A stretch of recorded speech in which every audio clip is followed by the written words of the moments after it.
We are live in the Mecca of independent wrestling from Bergen, right here in Ridgefield Park. Right alongside me is one of the best referees around. This is Angel Cruz.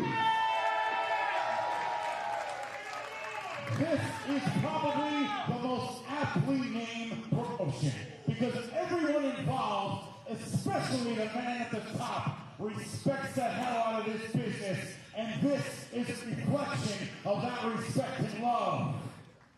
So, yeah, that's right. I heard that. We do love respect, and we love Ray, and we love Angel Cruz.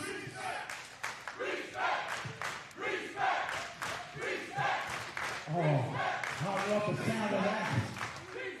So we're going to start things off red hot with a three-way dance, and this is a call your shot three-way dance because the winner of this match can challenge for any Respect Championship, including going against Sammy Chaos, which I would highly advise you do not, but it's your choice. With that said, this three-way dance is scheduled for one fall. Introducing first. Oh, welcome, ladies and gentlemen, to Respect All or Nothing, a collection of the best competitors from all over the world, and that's just hyperbole. That is fact. It's one half of Miracle Generation, straight out of Connecticut, and weighing 170 pounds, the speed sensation, Dustin Flash Waller. I am Mr. Entertainment, Harry Turjanian, joined by my partner tonight, the voice himself, Cheyenne Ortiz. Cheyenne, we're in for a stunning night of amazing action, are we not? A 9-match card that is the exact definition of all or nothing here tonight, featuring some of the best across the Northeast and the globe for Respect Wrestling. We're kicking it off with three of the best in a competition that means a lot from the very beginning because it's a call your shot match. Absolutely. In this call your shot three-way dance.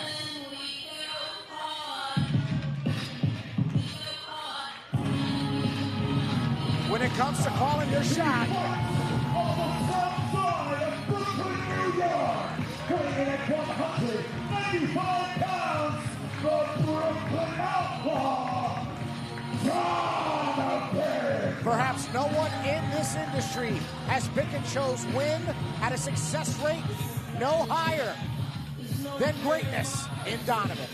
Well, the Brooklyn Outlaw Donovan, as you said, he operates on his own time. Forget about Eastern Standard. He operates in Brooklyn time, which means he does what he wants when he wants. And finally,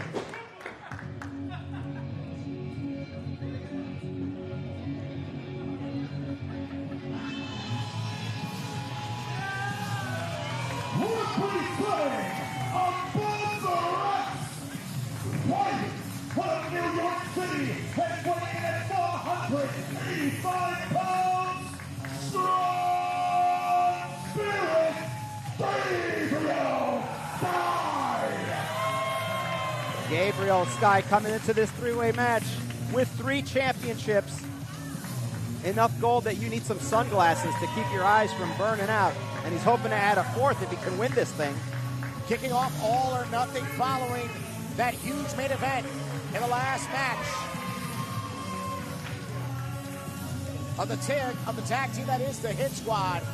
Perhaps nobody comes in to this three-way matchup with more momentum than Gabe Skye. No, without a doubt. You can see a different demeanor from Gabriel Skye from the first event last year. A lot more confidence, a little bit more of a smile on his face, a swagger. And I guess you can do that when you have 3 championships. When you wear a belt like that around your waist, it's definitely going to change your swagger. Absolutely. Gabe Skye holding 3 championships, a pillar of remarkable championship wrestling, and honestly, having one of the best years to date of his career. And those 3 championships are an indication of the level of talent that we're bringing in from promotions across the world. I was in the dressing room gathering some notes, and the championships laid about. It was like a Chinese buffet of success. There is no gatekeeping here at Respect. just a welcoming for wrestling, and that's what this is, featuring 3 of the best the Northeast has to offer. 3 of the best, but also a little bit of some different styles here, especially for Donovan. These other 2 can move a little bit quickly. Donovan, like we said, goes at his own time, and it's a violent pace. I'm going to have to disagree with that point. Mike Donovan is one of the most well-versed competitors in the state of New Jersey, not to mention the fact that he's a tag team pioneer and a trailblazer in singles action. Gabe Skye also versed in tag team action and singles competition, evident by his 3 championships. Dustin Waller, one half a Miracle Generation, and very successful on his own. Oh, no doubt. No doubt successful. Oh, here we go. Quick cover. 1, 2. And roll up. 1, 2. Whoa. It's cliche, but no competitor's going to waste time with a call-your-shot opportunity at the helm of victory. What I was mentioning about Donovan was not a lack of success, but that he's a bit more of a brawler. He can move with some speed, but his intention is always to knock you out. Donovan, possibly the original hybrid wrestler Whoa. in Eastern New Jersey. Great springboard action to the Rana, and the Flash takes a moment to recuperate. But that's the difficulty with these 3-way Ooh! Donovan with the maneuver you don't often see. And we are at a potential standoff. Donovan, in a mild case of disbelief, questioning not just his opponents, but himself, perhaps, asking for a few degrees of separation. Deciding to sit in the center of the ring, which as the veteran, I guess, is his right. Perhaps some mind games here from Donovan. Oh, there we go. Same old Donovan, trust me, I know it. Yeah. Well, for a second, I thought he was going to do some kip top and some planchas, but I was mistaken. And a challenge from the speed sensation, Dustin Waller. And Donovan electing to take a breather, go outside of the ring, which is a smart strategy here. Again, it is a 3-way contest. He wouldn't be wrong to just allow the 2 of these to just beat the heck out of each other. And thank you for joining us here on YouTube, by the way. We are streaming live. Hashtag all or nothing as we try to witness the agility from a grounded position of Donovan. I mean, there's many things that Donovan's done, but I don't think I've ever seen Donovan do a roll-through flip-up before. Well, I never saw him do a leg scissors. Oh! Brilliant. Yeah. Brilliant. The wrestling acumen of Donovan, second to none. Yeah, that's that veteran mentality. And Donovan in control. That's that street smarts which people neglect or don't treat with the level of respect. He's vicious, but he is viciously intelligent. And great roll through by Gabe as Donovan's reeling. But the Flash in complete control of the pendulum now. Ooh. There's the elbow. Yeah. And both Waller and Skye trying to hold the line as Donovan takes a moment. Waller going for the top. Great hip block there for the springboard. Cover 1, 2. Great lateral press there, Harry, by Waller. No doubt about it. Very technically sound, and that's all it takes. Driving, and you can see Gabriel Skye just grabbing the back of that head. Those simple maneuvers can knock you out if they're performed properly. Handstand blocked by Donovan. No offense coming, but this creates a window of opportunity for Gabe Skye to recuperate. Ooh, and Donovan again picking his spots in such a great manner here. Oh. And, ooh, Donovan now. Oh, but up, textbook combination by Donovan, derailed by Gabe Skye. Gabriel Skye taking an opportunity. Donovan sent from corner to corner there.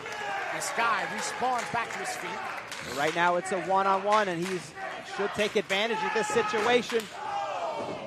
A big flying insecurity here.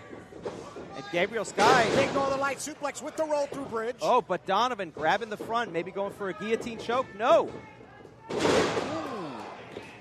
A Falcon Arrow there. 1, 2. And the pin broken up by Dustin Waller. Again, that's the difficulties of these 3-way contests, Cheyenne.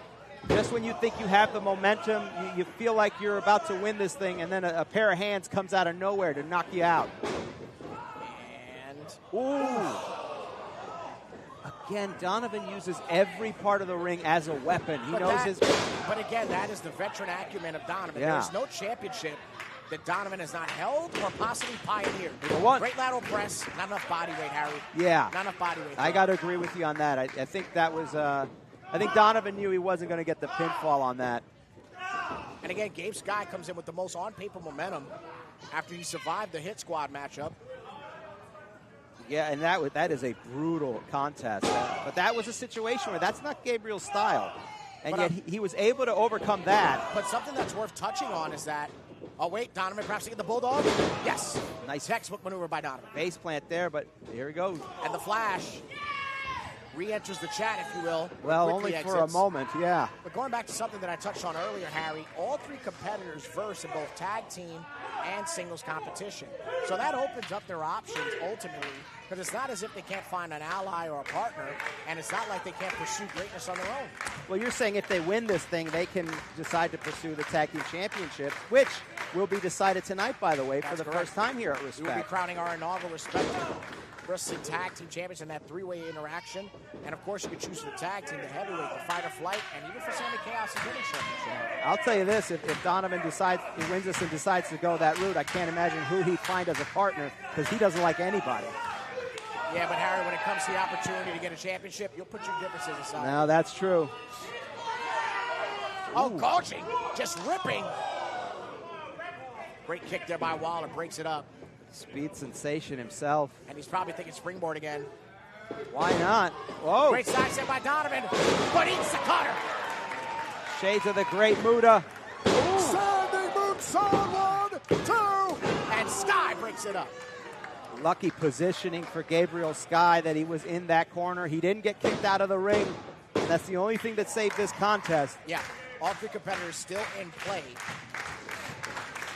And this is a big deal for Dustin Waller for many reasons, not just winning this match, but Oh, right on the small of the back. Skye now, up. Big powerbomb, holds on to it. Transition. Wow. Into the buzzsaw kick. 1, 2, Donovan with the dive.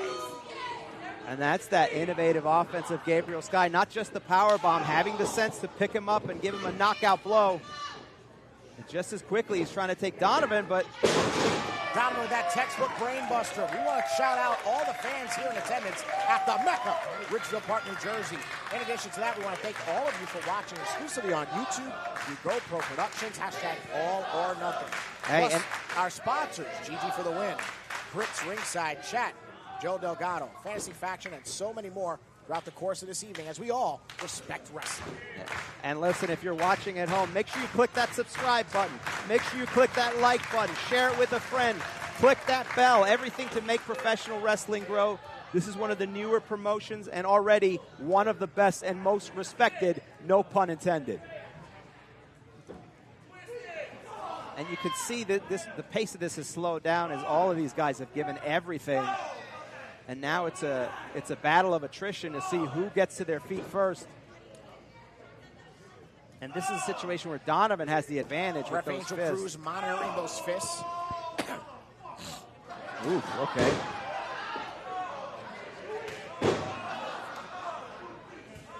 Oh, and Dustin Waller keeps getting up and trying to talk some sense into Donovan, and that is a fruitless endeavor for sure.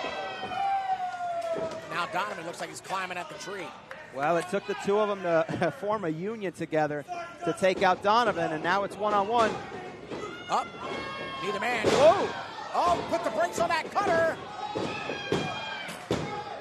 Oh. Oh, those quick kicks there from Waller. Scintillating sequence by both competitors here. Back and forth, that high knee. Yeah, just pulls the trigger on it. Ducks the line. Oh. Beautiful. But TNT kick. Watch out for Donovan. He's going to steal it. 1, 2. 2.5 for Donovan. And Dustin Waller surviving what is his official debut, by the way, here at Respect. And what a massive upset it would be to take out a veteran like Donovan. Waller maximizes minutes, but Donovan hits the south side knee. 1, 2, oh, the Skye! With the double stomp from the top rope. Could he do it? 2, victory!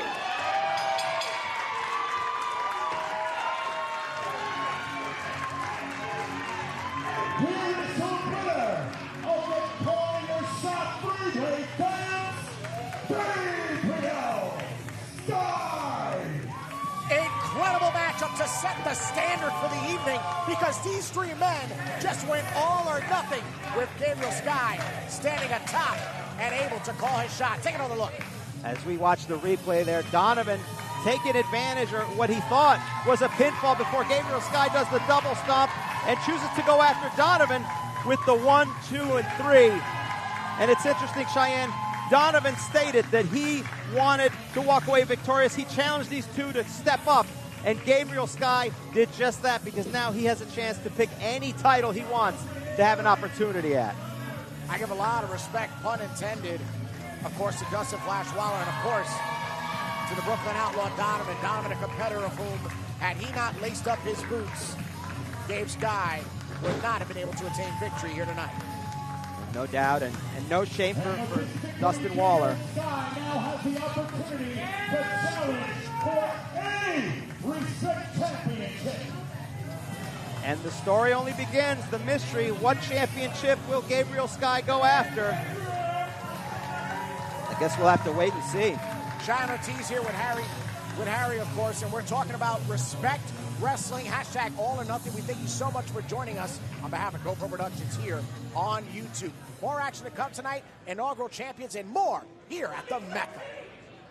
Let's throw it to Shane Fair, already in the ring with the shiniest jacket I've ever seen in my life. Oh, for sure. And that's saying a lot for Shane Fair. Yeah, that's definitely a new standard. Thank you to our commentary team. Tonight we have Harry Tertullian and the man of the golden voice, Cheyenne Ortiz. And this man right here is Steve Dubang.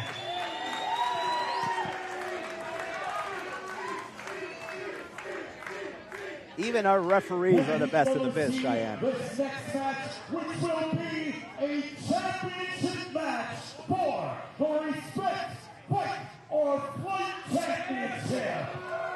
This is not a single for one fall. Introducing first the challengers.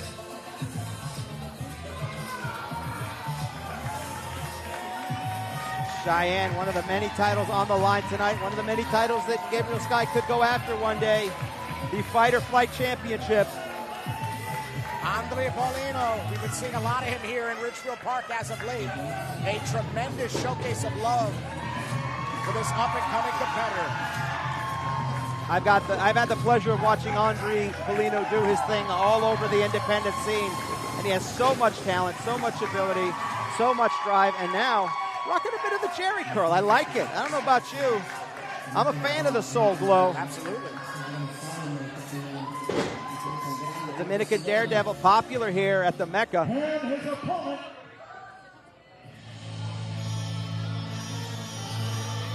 Someone a little less popular. Says who? You'll hear it. You'll be says me, but not to his face. Yeah. When you're a champion, popularity is subjective, sir. No, without a doubt. Listen, nothing but respect. No pun intended. We're going to do that a lot tonight. Right. Because we got a lot of the best. Nothing but respect for Prince Ahmed. He's a scary, talented individual, but that vicious mean streak of his has not endeared him to a lot of the fans out here at the Mecca. When you're labeled the human torture artist, yeah, popularity might be lacking.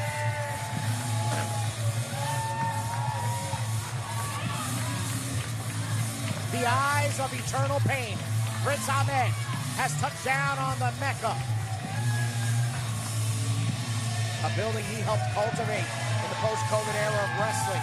And now, a dominion of which he rules as your Respect Wrestling Fight or Flight champion. Ahmed walks into this second defense, and the first being against Kylon King this past March. A successful title defense. Difficult, but successful nonetheless. But each and every time Prince Ahmed is victorious, he learns something new, and he shows us something new. There is no performer in this business who I believe has more technical skill and ability than Prince Ahmed. That's a hard argument to make. Hard argument to go against.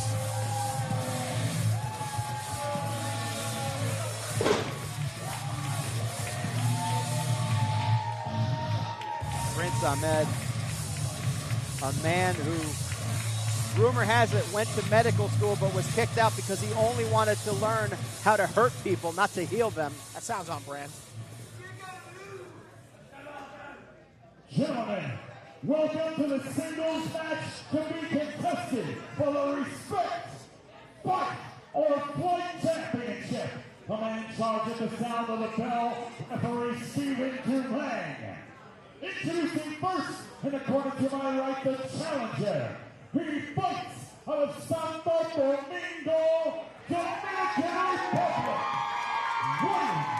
Weighing 170 pounds even.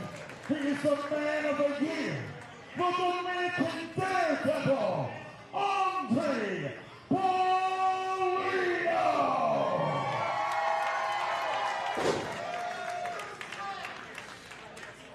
And his opponent, he fights out of Port Said in Egypt and weighs in at 195 pounds.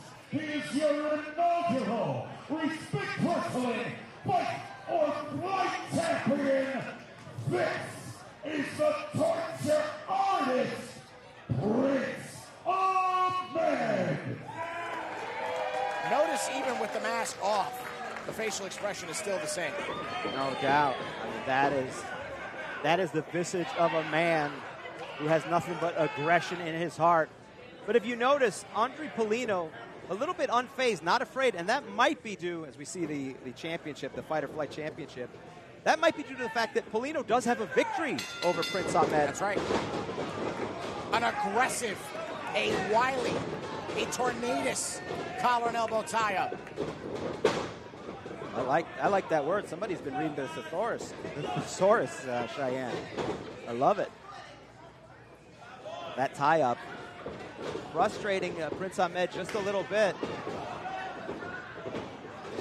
Oh, big turnover, headlock there, but quick with the leg scissors turnover by Andry Paulino. Paulino has some great technical skill on the mat himself. Yes, but the chain not wrestling. even remotely in comparison to Prince Ahmed. Andry holding back, which I think is obviously a bad decision. Well, I don't know if it was so much holding back as he was trying there was hesitation, Harry. You feel it was hesitation? Perhaps fear. Maybe. Of the repercussions. Listen, it's one thing to have confidence before the match. It's another thing, as Mike Tyson said, everyone's got a plan until you get punched in the face. Yeah, well, a slap will wake you up. That's true. That'll cause initiative. Well, the irony is Ahmed wants you to be awake when he inflicts that pain. That's right. No Novocaine for his opponent. I've seen competitors knocked out by Prince and then literally be revived by the torture. Now, it's a battle of styles here, as Paulino does have the quickness and the lucha advantage, the high-flying ability, and he's got to utilize that against Prince Ahmed if he wants to be victorious. And Ahmed smartly getting out of the ring there for a moment to catch his breath. And Paulino letting Ahmed stay out there. And I don't know how wise that is, but Paulino realizing he's got to do something, going for the baseball slide. But still in pursuit. Ooh, nice. Big right hand there. And as you can see from that athletic tape, perhaps Andry not coming in here 100%. I did try to touch on that subject in the locker room, but I got a very vague answer. Well, athletes don't like to let you know that they're hurt, but unfortunately that kinesio tape is a target when you get into that ring. Ooh, big crossbody.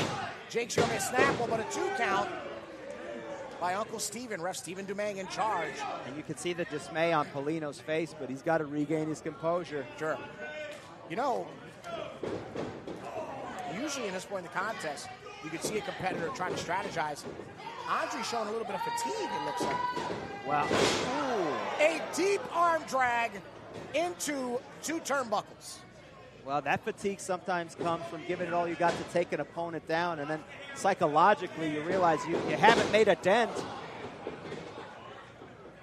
It's like a championship fight where you give it all in your first couple rounds, and if you don't knock your opponent out, you're a little gassed. And now this is where the torture artist is going to take full advantage here with Paulino down on the mat. And now from the scoop position, big backbreaker there. And Andry showcasing a lot of pain. Going for the cover here. 1, 2.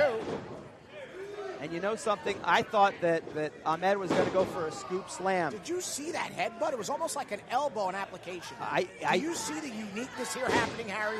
That was my point. He was going for a scoop slam, but instead he went for a backbreaker. That's right. He thought about the most painful thing he could do from that position. And just like you said, what looked normally like an elbow, he changed his mind halfway through for a more vicious headbutt. Even in application, he's innovative. And now it looks like he's, some chops there from Paulino. Bit of call and response. Andry answered such. Paulino, underrated for his striking ability. He has been working on that for a year. But quickly that fisherman suplex, dropping him on his back. 1, 2. Only a 2 count with the unique offense, once again. There's that headbutt. Paulino, and you know what? It seems to me that Ahmed is starting to work that back a little bit. That's the 3rd or 4th time he's targeted the back of Paulino. Oof. 5th time. And try to go for that inside cradle. Paulino using that lucha background to pull his way out of it. Great step-up boot. But Andry's got to stay on. He's got to be quicker on the attack there, Harry. Let's not forget, Paulino won the first fight-or-flight. Yes. He won the first fight-or-flight scramble a year ago, so he could win this thing without a doubt. And he does have that victory over Ahmed. Although, let's be honest with that was over a year ago. And every time Ahmed gets in the ring, he's smarter and wiser than before.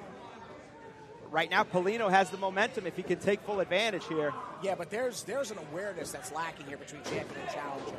I think Andry has at least the wheelhouse to possibly dethrone Ahmed, but he's just not staying on the target here. Well, there we go. I think part of that is the dangerous counters from Prince Ahmed. Back to the fisherman again. That's what makes him so difficult to wrestle, because you think you have him, and then he's able to pull something out of his bag of tricks that you never see coming, that you haven't trained for. You haven't trained for it because no one else does it. Yeah. From the ripcord. Ooh. I thought maybe he was going for a short arm clothesline, but again. I thought definitely it was going to be at least a traditional clothesline. Yeah, but to your point, he picked the most violent option possible. The creator of chaos, that is Prince Ahmed, bringing a new level of torture ever since becoming champion. And look at that, now starting to work the knee here. Oh, not just wrapping up one leg, wrapping up the second one in a makeshift figure 4 leg lock. Again, something I've never seen before in my life. This is a man who's got a lot of talent, ability, and a lot of positive momentum in his career. And Prince Ahmed with a simple push-off. Ooh! But Paulino, no slouch, trying to use that speed and ability to counter Ahmed. Now he's got him in a position, maybe going for the 619. Made famous by Rey Mysterio. That's exactly it. He nails it. The Dominican dive right there by the Dominican Daredevil. And now from the Campo to the Capital, can he achieve success? Dives through. Going for the cutter. Nails it. He's got to go for the cover here. Come on, Andry. You can do this. Lays a little stomp. Andry going to the top. I think he doesn't think that there's enough there yet to pin Ahmed. Yeah, but you can see all that innovative offense is starting to wear the ball. Big elbow, though. 1, 2. 2 count. Notice, no weight pressure in the cover. Yeah, I was going to say the same thing, Cheyenne. That was not the best cover for Paulino. And that's one of those situations, you empty the gas tank trying to take your opponent out, and then unfortunately you have nothing left for the cover. But Paulino going right back at him with a couple punt kicks to the head. There's that striking ability I was talking about. And reinvigorates the champion. There's that clothesline we thought we were going to see earlier. Oh, no. Lifting him up. Inverted fireman's carry scenario. Maybe a torture Either way, no. Either way, it is doomsday for Andry. But a kick out, Harry. Paulino, what he lacks in size, he makes up for with heart. He's about to get broken. No. It wouldn't surprise me. Ahmed's going for the back first. Look at the hyperextension of a human being. Paulino trying to push his way to the ropes there. Ooh. Prince Ahmed going right to the back of the head, nailing that back again. He is working fully. He's got a game plan. Just slapping and chopping away. And Ahmed is on a path not just to be a prince. He wants to be the king, and he wants to hold the throne here at Respect. The determination is there, but I'm really not sure if the wherewithal is. Here we go, Paulino trying a big clothesline there. A nice punt kick there as well. Ooh, following up with some chops, getting Ahmed on his feet. A big tilt-a-whirl, maybe a leg scissors. Satellite DDT. But Paulino not going for the cover. Holds that front face lock. But he's wasting a little bit too much time. And there's the innovation from the challenger, similar to what we see from the champion. 2. And you just see, you can just see again the fatigue across the challenger.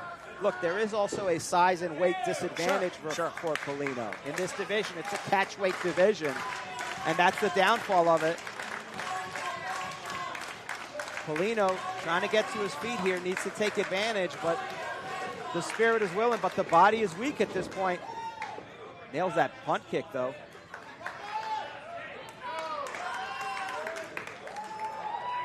Paulino calling for one more. And Cheyenne, I think that was also a respite for him to catch his breath. Great point. Great point. Great word. Yeah. Here we And go. Andry again. Going for a third. Got to stay on that attack. Look at the rolling Liger kick. Almost like a symbiote standing in the center of the ring. And now Paulino in trouble here. Uh-oh, can he get him? Can he get him? And he does. And down is the only way here, Harry. Wow. Here we go. From the dunes to the canvas, no! And you can see Ahmed apoplectic over the fact that he wasn't able to put Paulino away with that. I thought it was done. No more apoplectic than this crowd. Oh, and now going for maybe a Scorpion Deathlock here, the sharpshooter, a.k.a. But Paulino smartly able to use the momentum to toss Ahmed outside. And now this is the domain of Paulino. Yeah. Possibly the one wheelhouse that Ahmed has not mastered is high flying. No doubt about it. This is what Paulino can do to take out the torture artist. Going for a second one. And right into the seats. A nice interactive experience for the fans here at Respect. Certainly. And the Mecca getting behind even. Oh, in quick pursuit is Ahmed. Yeah, and there you go. That is that fatigue that you were talking about. Nailing 2 amazing tope suicidos, but not able to take advantage here. Oh, it sent right into the merch table. Hey, I know that guy. Yeah. Oh, yeah, I know him. Oh, yeah. Oh, and I know her. Yeah, some of that merch, that stuff is expensive here. Really That's is. ruined. You know, those competitors pay a lot, but look at that. Andry just scrapping away. Oh! DDT! And another interactive experience. That at another company, that would cost you at least $50 for that type of meet and greet. Meanwhile, Paulino kind of pulling out some tricks of his own that we don't usually see from Paulino. Yeah. A little bit more aggression, a hardcore style, using that lucha and high-flying style in a weaponary fashion. And what a huge test this has been for the challenger so far. Win, lose, or draw, this is the type of battle that's going to make Andry such a better wrestler. Well, no doubt about it. And smartly, though. I don't think so. I think he's just going to relocate his target. Wow. And he does! Oh! Goes for it all. By the way, how strong are those chairs? Good God. And the crowd here at the Mecca, rightfully excited. The Respect Rebellion chanting respect in honor of the craft that they're seeing before them. However, the big problem is Paulino has got to get Ahmed in the ring to get this cover here. There aren't a lot of rules in this division, but one of them is that you have to pin somebody in the ring. Fight or flight, but Ahmed has the he has the championship in the ring. I'm not sure the ref does see it. We've seen. Oh, watch out! Watch out! Whoa! Utilizing the champion as Andry. That's it in Bergen in theory. Spinning heel kick there. Fisherman to a brainbuster. 1, 2. 2 3/4. Now, Cheyenne, that's not a disqualification because Paulino didn't use the belt. Not at all. Referee Steve making the decision. Big pile driver. Talk about all or nothing. 1, 2. But Andry is inching close. Andry has to continue attacking. That's right. He's got to forget about the difficulty of this. Now is the time to be the Daredevil. And that's exactly what he has to execute to then become a champion. The crowd saying that was 3, but unfortunately in professional wrestling, there is no VAR. Ahmed is holding the official. I mean, he's not attacking him per se. No, that's not a disqualification, but he is grabbing him. He's got to get his hands off of Jermaine. And as I said, he not only uses the ring as a weapon. Wait a minute. Oh! Oh, no. Wow. He could be knocked out there. Knocked out. That could be a broken neck or spine. And Ahmed. Well, if he didn't break it before, he's going to try to break it now. Slam!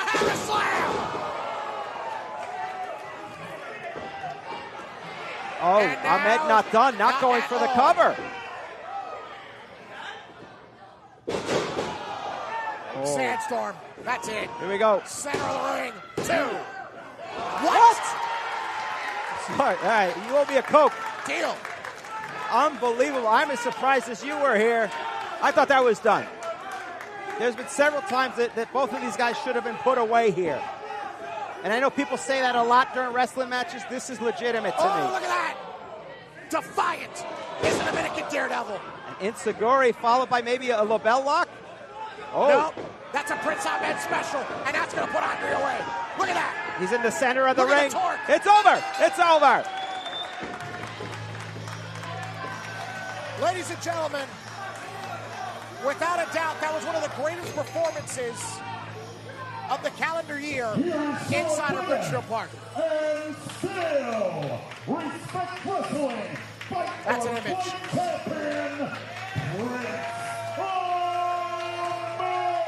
That right there is an image.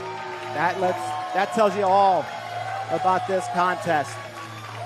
As Andry faintly reaches for Ahmed, knowing that he still holds the title. Ahmed had the fight of his life. I've seen Ahmed many, many times, and seldom does he have the type of competition or the difficulty of winning a contest that Andry Paulino gave him tonight. Nonetheless, Andry Paulino comes up short, and Prince Ahmed continues to be the fight or flight champion. For Andry Paulino, a tremendous amount of disappointment.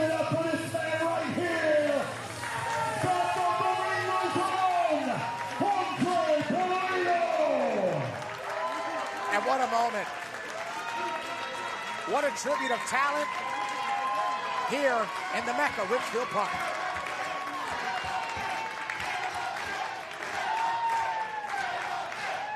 And that is one of the things that sets this promotion apart. The fans have such respect and regard for these competitors. Even if they come up short, they can show their adulation and admiration. Oh, greatly said. Yeah, Steven, bless my heart. I'm going to do the same for you. Here we go. This is referee DM Stevens. Also, want to give a big shout out to my friend Chucky and Chloe, who are in the audience right now. This man, on September 26th, it's an event all of its own. He is going to marry the love of his life, Leslie. Not just wrestling, not just respect, but love. Going to perform my fourth marriage. 3-0, no divorces. Yeah. All or nothing is what Shane says on the altar. Right now, we're going to get to our next match, and this man, DM Stevens, will oversee this next match, which is a tag team showcase scheduled for one fall. Introducing the first team. You talked about the fact that we're going to crown inaugural Respect Tag Team Champions later on tonight in that three-way affair. So you got to believe that these two teams are even hungrier and want to be in contention following a victory. Well, it's just an indication of how deep this tag team division has become.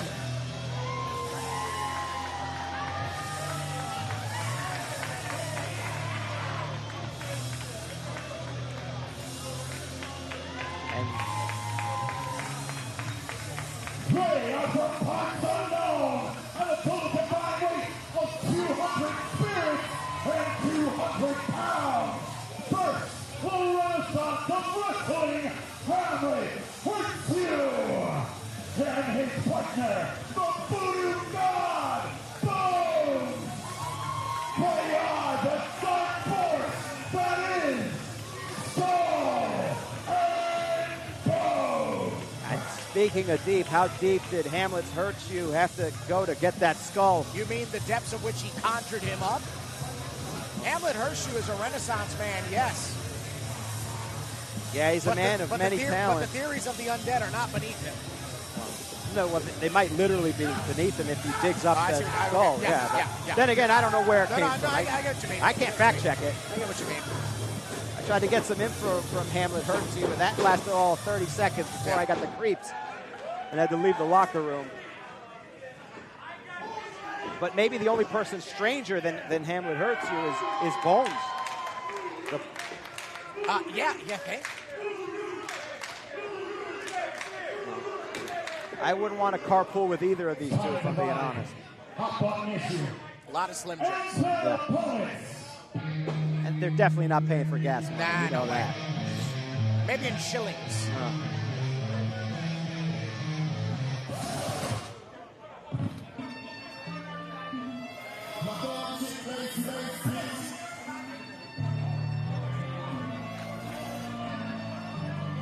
They are accompanied by the world's only sponsored manager, courtesy of Superfan Joe Delgado, the manager of champions Silky Smooth, from the bright lights of New York City, on a total combined weight of 29 gold bars, the PFB of Pro Wrestling, the present, future, and best Mr. All-in-One, Michael Vayne, and his partner, the ECW King, Absolute Alvin Alvarez, and together they are Absolute Greed.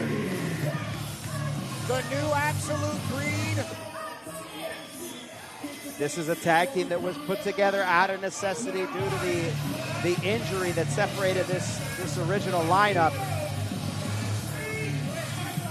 And Silky Smooth, when he went to find a replacement, in my opinion, could not have done a better job than reaching out for the Fain event. Michael Fain, a man I know well from my history, as he is one of my clients of the Turjanian Talent Agency. Well, does that mean you'll be showcasing bias on his performance here tonight? I'll do my best here, but listen, I don't have to be biased. Michael Fain is a tremendous talent and the current TCW heavyweight champion. I will say tag team wrestling is a whole different discipline, and this is a newer team. Remember at our last event, Silky Smooth was a deciding factor in the loss for the then incarnation of Absolute Greed. Well, that was then and this is now, and for Silky Smooth, this is an opportunity at redemption and maybe an upgrade if you think about it. It's one of those situations, remember when Drew Bledsoe went out, we got to see Tom Brady step up due to injury. I agree. I'm not the biggest hockey guy, but I know what you're saying.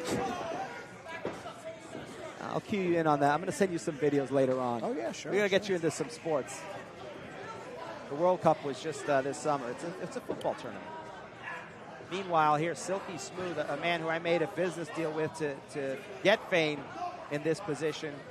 A man always on the move, always maneuvering here. So you're saying you have an interest, a vested interest in this match. You're kind of exposing your bias yet again.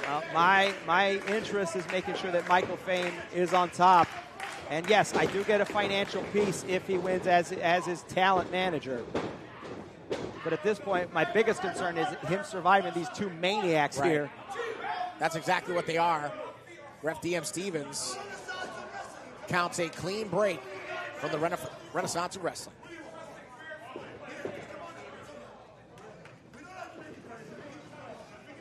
Hamlet's Hurtssue with a little sensible rapport here with Michael Fain, saying that we don't have to make it nuts here. Let's do a little wrestling. But only for so long, because Hamlet Hurtssue is noble and he is nasty. I have seen the streak. Not only that, but he has been a little bit under the control of Bonez, who has been using some of that Bayou magic there to influence the mind of Hamlet Hurtssue. Of course, Hamlet making his return since Respect from last July, whereas Bonez is making his debut here tonight. And as we heard from you about 9 times, Michael Fain is here. Michael Fain, the Fain event here, tremendously talented. But let's not forget about absolute Alvin Alvarez, one of the strongest big men on the independent scene, and one of the quickest as well, deceptively fast. All power, all intensity, all smash mouth is Alvin Alvarez, and the new ECW legend. That's right. That was a gift from Joel Gertner, I believe. And with all gifts from Joel Gertner, you just got to make sure you wash your hands after you receive it. Ooh, big shoulder block, but Joel Gertner's the only guy that gives me soggy money. Well, there you go. You're lucky you got money. I'm still trying to get my $50. Meanwhile here, Alvin Alvarez trying to knock over Hamlet. And I don't know how wise this is for Hamlet to go back and forth here with the meaty Alvin Alvarez. He's holding his own, but that is going to wear on you.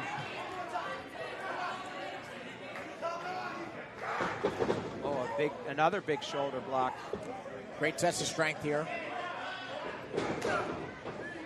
And now this is becoming a competition of ego here, and I don't know how wise this is a pissing match. You're right. Yeah, for either or here.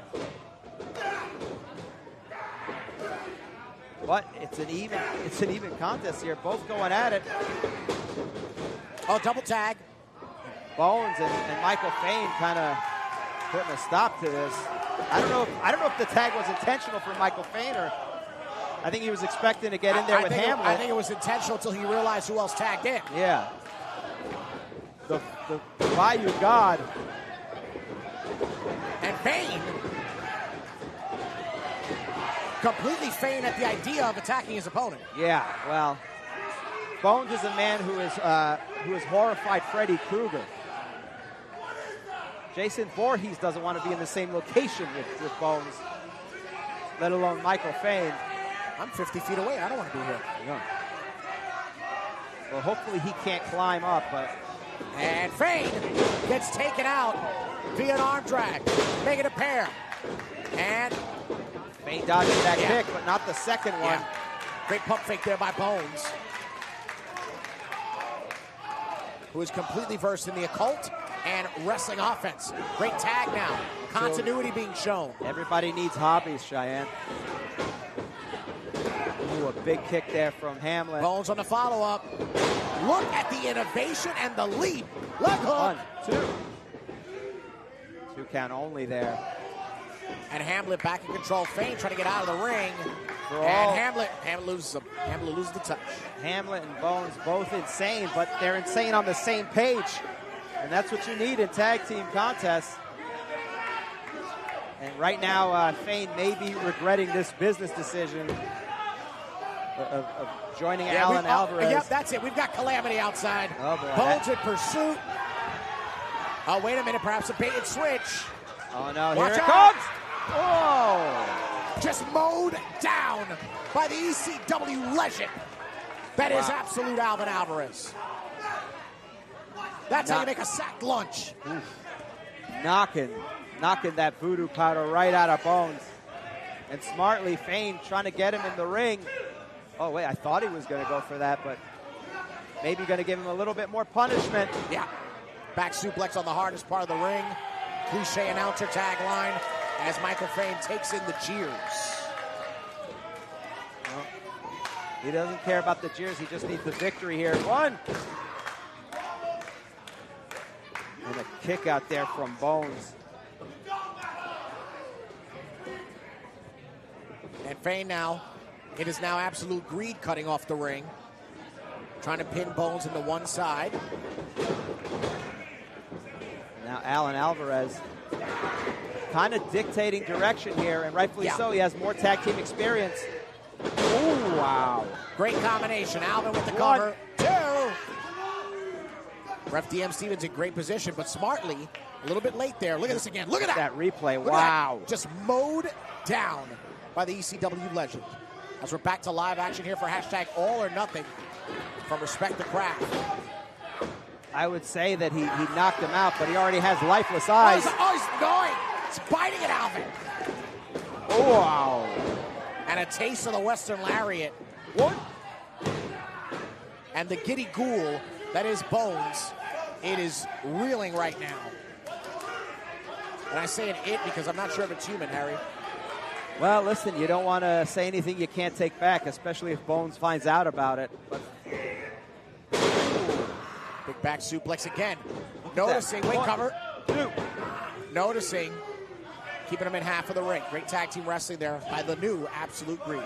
And let me tell you something, Alvarez has been another one of those competitors who has improved so much over the last year. But Bonez fighting back.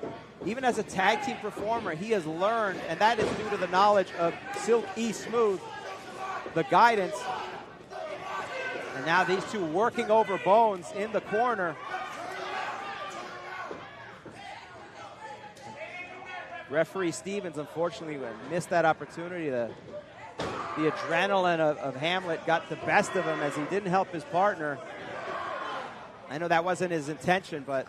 And not to discredit Hamlet Hurtssue, but of the two characters, if you will, I'm going to isolate Bonez.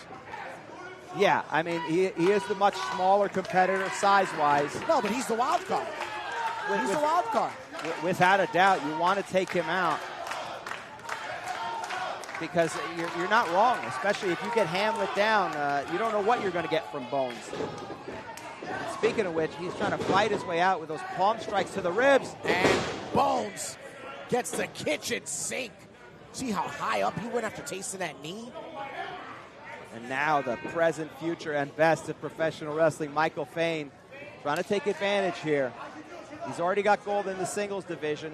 It would be a nice spot on his mantle for the tag team championships. I think you're on the take. I mean, I'm on the take. I'm his manager. I get 10%. I don't know if I can trust it. Well, listen, the devil asked for your complete soul. I'm only asking for 10%. I like that. That's a fair deal. Yeah. I'll say gives me 90. Oh, wow. Well, you got to renegotiate. I'll give you my card afterwards. Deal. And Alvin, the veteran of the 4, going back to the well with the back suplex. No. Bonez. 2, says referee Stevens. Bonez realizing the wrong corner. And an absolute dunk. Alvarez not going for the cover, though. 1, 2. And Hamlet breaks it up. Hamlet had enough there. And again, referee's discretion here. I think he let one go for absolute greed, so he gave one to Hamlet. But again, Bonez still in trouble here. Up and over. Bonez out. Great leap for the tag, and Hamlet Hurtssue is legal. Hamlet working on both members of Absolute Greed. Alvarez still in a vertical base. And Hamlet, full head of steam here. Using all that fresh energy he has going back and forth. Getting him a piece of Absolute Greed. Now Fain getting whipped into a corner, but he blocks that Irish whip. Reverse! Only to be greeted with that clothesline. But he's got to turn around here. And Hamlet takes those chops like nothing. Up to the second rope. Great agility there by Hamlet. Hamlet over 6 feet, just like a jungle cat hits those ropes. And for Alvin Alvarez, he stopped there to celebrate a little bit because he's used to driving an opponent into that corner, that turnbuckle, and finding them on the ground, but not Hamlet. Now, Hamlet maybe going for a butterfly suplex. Yep. Reciting some Shakespeare here from Hamlet Hurtssue. Michael Fain fighting his way out, though. But still gets suplexed in the end. The cover here. Leg press 2. 2, says referee Stevens. And you can see Hamlet Hurtssue now that exhaustion, that high energy came with it. It takes a lot of power and strength to lift up somebody like Alvin Alvarez and Michael Fain, who is also in the heavyweight division. But now Bonez is back in. And these two working together in unison. Finally, first time in the matchup, really. Dropping Fain on his head. Bonez goes for the cover. 2. Alvarez.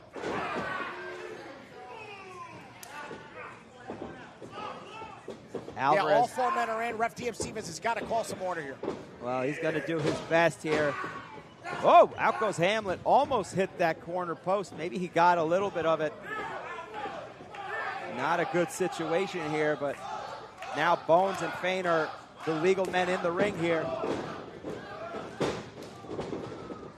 Oh, the Voodoo God goes down. Fain, could he do it? 2. 2 count only. Very tight 2 count there. This is something I've talked to Fain about. You can see the dismay on his face. He's got to move on from that. Luckily, he makes the tag to Alvin Alvarez, and these two could finish off Bonez. What? Is that a sonnet?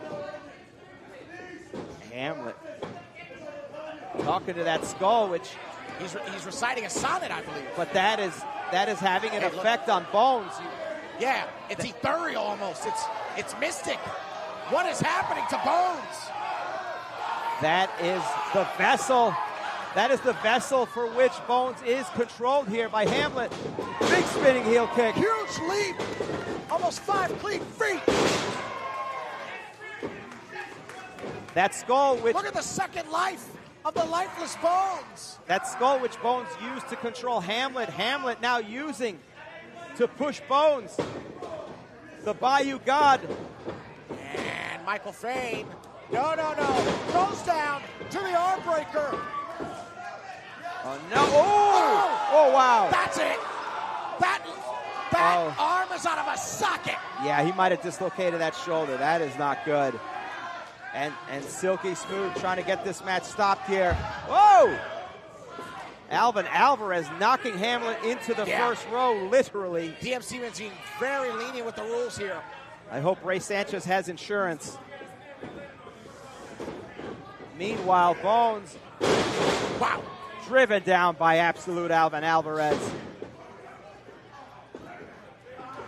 And without Hamlet able to talk to that skull. Up from the piggyback scenario. Ooh, double splash there. 1, 2, 3, and that's it. Oh, wait a minute. Hamlet tried to intervene. Too slow on the draw.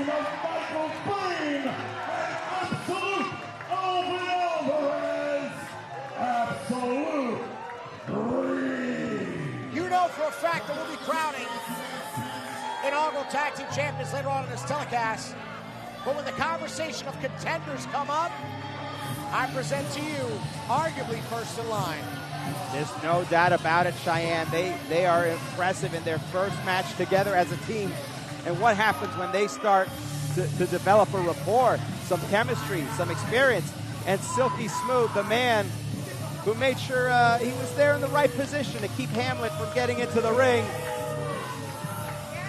Some might argue all that matters is Michael Fain and absolute Alvin Alvarez find themselves moving up in the tag team division, and I get a percentage of the winner's purse. I'm not going to lie, it's going to be nice. But all that aside, my bias aside, these two are a potentially dangerous tag team. And the only other manager I would trust silky smooth. Could be leading these two. Well, good luck to your dividends. And good luck to absolute greed at Respect. Hashtag all or nothing here on YouTube. We, of course, are emanating from the Mecca in Ridgefield Park, New Jersey. And by the way, thank you to our sponsors for making this event possible. We're talking about Fantasy Faction. We're talking about Joe Delgado, Gigi for the win, Grits Ringside Chat. Oh, wait a minute here. Okay, and Michael Fain going right up to Ray Sanchez. Yeah. Definitely get that on the feed. Well, they're already demanding a title opportunity, and we haven't even crowned the new tag team champions. That'll happen later tonight. If you first ever Respect Tag Team Champions, championship rather, will be on the line here, Cheyenne. Back at the broadcast booth here, Cheyenne Ortiz with Harry Targini in here for Respect All or Nothing here at the Mecca Ridgefield Park. Your next contest, female action, featuring two competitors making their debut here at Respect.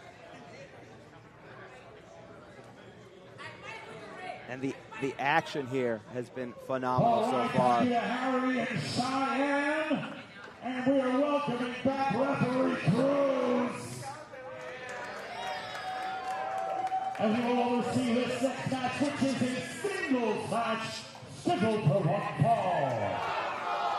Introducing first,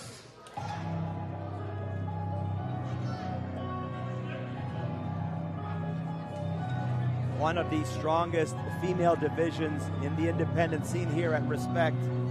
And we're about to see a showcase of two of them, two of the finest competitors. She is on day 93 without medication. Fighting out of City City, the mentally illest, the doctor's favorite patient, Amity. Did they say 93 days? 93, yeah. Oh, that's a record, I guess. That's her second best record. Okay. Well, you know, there's still plenty of time in the year. It's always good to have goals. As we look at Amity LaVey. Oh, boy. Yeah, she's a walking record. She's had 4 lobotomies. Well, the first 3 didn't take. That's 3 more than my ex. Well, there you go. Something for you. We got everything here. Maybe we're in a good place now. You are? Okay, good. Oh, you worked it out? Yeah. Well, I'm happy to hear that. I always love a good love story. Well, I sent letters. Oh, okay. You're not. It works out. What, you write a book? Oh, all right. Sorry, I didn't need to pry. I thought we were getting a rapport here. I like knowing a little bit about you. You know. Well. Whoa.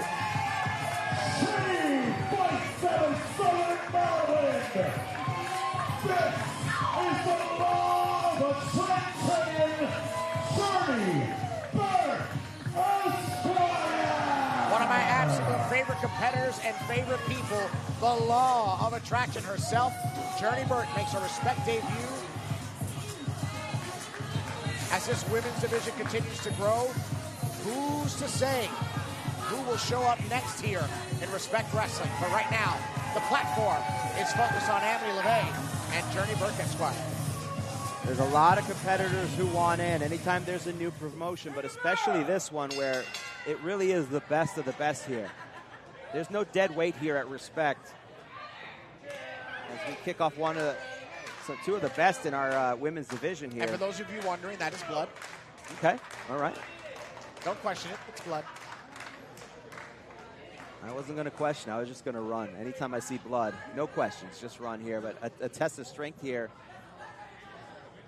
initiated by Amity LaVey and rightful hesitation by Journey. Oh, going for goes right to the cover. Two on a roll up, or 1. Up from the lace, thinking backslide. Yes. 1, 2. That's the 2, Harry. And now it's 4. Now we have physical attack. And going right at her. Burke Esquire here. Oh, a nice chain counter hold. Going for a roll in the cover.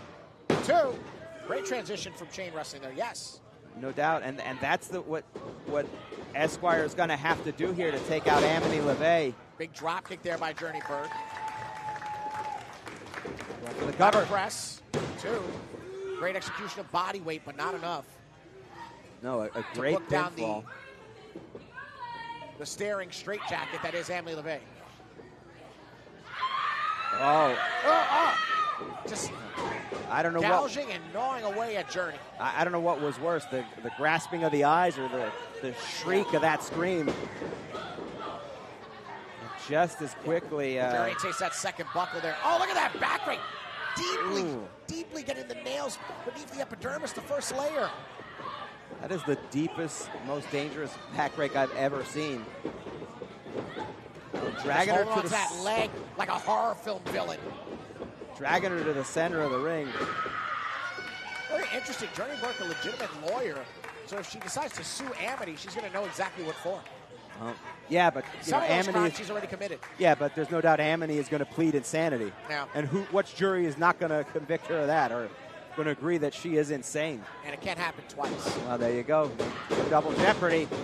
But speaking of jeopardy, leg hook and Esquire is in definite jeopardy of losing this debut here. And Lady Lobotomy with a face only a therapist could love there after that 2 count. Wow. Amity LaVey, a person that Kanye West once called mentally unstable. That says something. Yeah, begins to go to work here, but as crazy as she is, she's able to channel that insanity into this ring and into that. Ooh, look at that maneuver, just driving the skull. Great agility there. Standing moonsault to follow up set point. Rumor has it that Amity was a former cheerleader in a past life, but that might explain the agility. But yeah, it's that's hard like 2 timelines ago. It's hard to verify any of that, or that could be one of her many multiple personalities. And Amity going back to work here, and again, this is a match that would propel one of these two to the top of the women's division here for a shot at the Respect Women's Championship. Look at this, completely illegal. Perhaps a tarantula. Nope, just pulling hair, just using the ropes as a weapon, just bad stuff from a bad person. Yeah, old school, high school violence.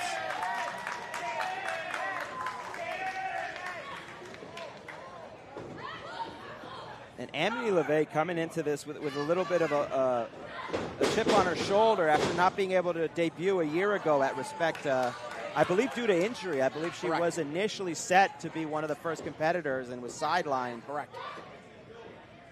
And Amity maintaining control over Journey Burke. Journey Burke, one of the most improved wrestlers of 2026. And look at those palm strikes, smartly getting some, breaking some connection there, making some space. One half of a tag team with Emily J. Successful tag team, I add. And from the cravat, Amity LaVey goes back to the snap line. Well, maybe that tag team experience will help her because she's not just facing Amity, but all of her multiple personalities. Well, for that case, it's a battle royal. Yeah. I mean, if you think about it, it's definitely a handicap match. Now that's offensive. Well, that's fair enough. I apologize. I might get canceled. We are live on YouTube. I forget that. Let's cut that out in post. Yeah. And now Amity perhaps thinking backslide. But look at the strength. Yeah. Holding the line as Journey transitions one arm. Now in control. Back to the backslide. 2. Oh! Straight on the chin with that foot. Great extension of the leg by Amity. 1. Lateral press. And look at Amity, so quick with those strikes there. And now again, grabbing the hair, but quickly, right before the referee can see it, goes right for the front for the choke. And away from the rope here, the positioning from Esquire in a bad spot as Amity trying to keep her down, but Esquire... Journey trying to get to a vertical base. Holds on to Amity's body to do so. Does she have the leg strength to do this? Quick cheat with the ropes. And Journey got to get her in that corner. Trying to create some separation here. Even a sit out at this point. All right, back to basics with the arm drag. Great strategy. This is what Journey has to do. Use that size advantage. Toss Amity around. Beautiful German suplex there. Like a haunted rag doll. And now, if Journey can get to her feet, she can take advantage here. The stunning Spectre showcasing a great deal of pain from that German suplex. And the fans behind Journey trying to motivate her to take advantage here as LaVey is frazzled. Even more so than usual. Big side kick there from Journey. Ooh! Great combination of kicks there. And that is one of those things she has worked on over the last year. You said she was the most improved wrestler. And those strikes have been something she has been going to the gym and training for. And another one there. Yeah. Straight boot wash there. Amity rolls back up. Great neck breaker. Cover, cover, cover. 2. And a little frustration here from Journey. But goes right back at Amity here.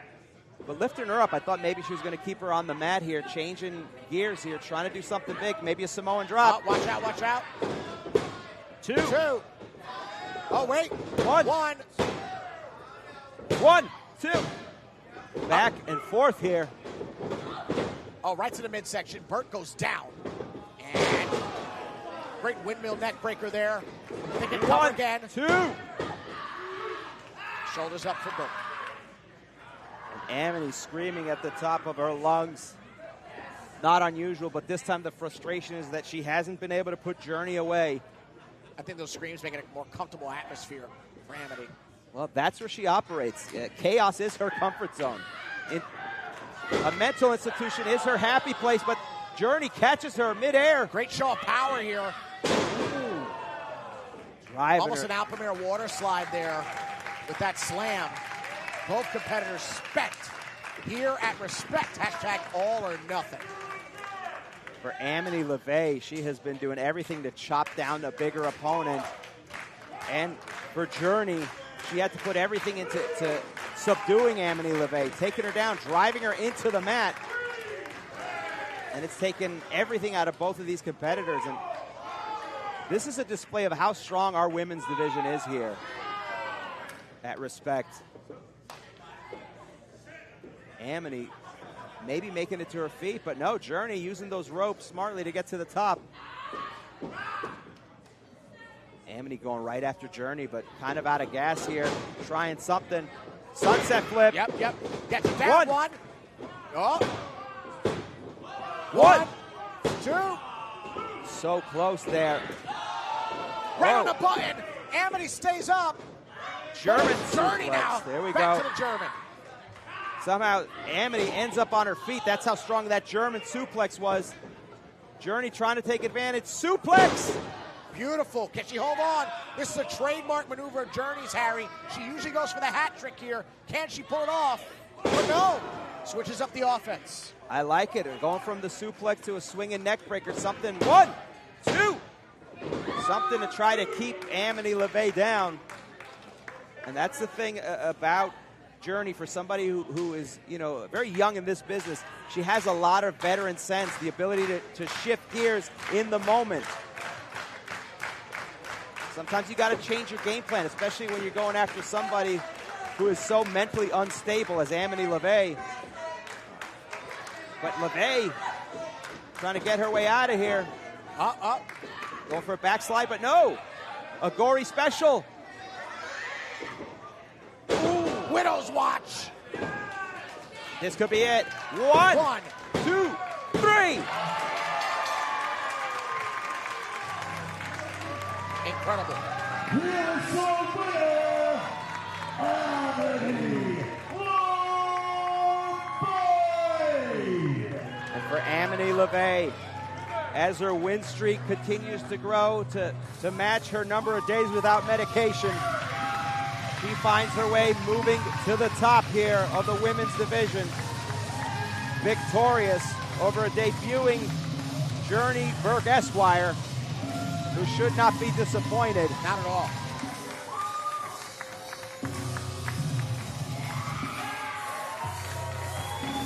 And for LaVey, this is exercising some demons, finally able after not being able to debut here last year, after having to overcome that shoulder, that injury that kept her out of action. She now finds herself victorious here. Oh, geez. All right, well, technically we don't have to get that close up, but the mystical mugshot that is Amity LaVey goes back to her holding area. Wow. Okay. Wow. That was breathtaking, literally and figuratively. I think her and Bonez would be real good together, no? It's not my job, though. Shane Fair. Now, speaking of good friends, we got a couple friends in the crowd. My chocolate-loving homie, Matt Awesome, is somewhere. Where's he? Oh, okay. We also have a woman that we affectionately call our auntie because all of us wish she was in our family. Hurtssue.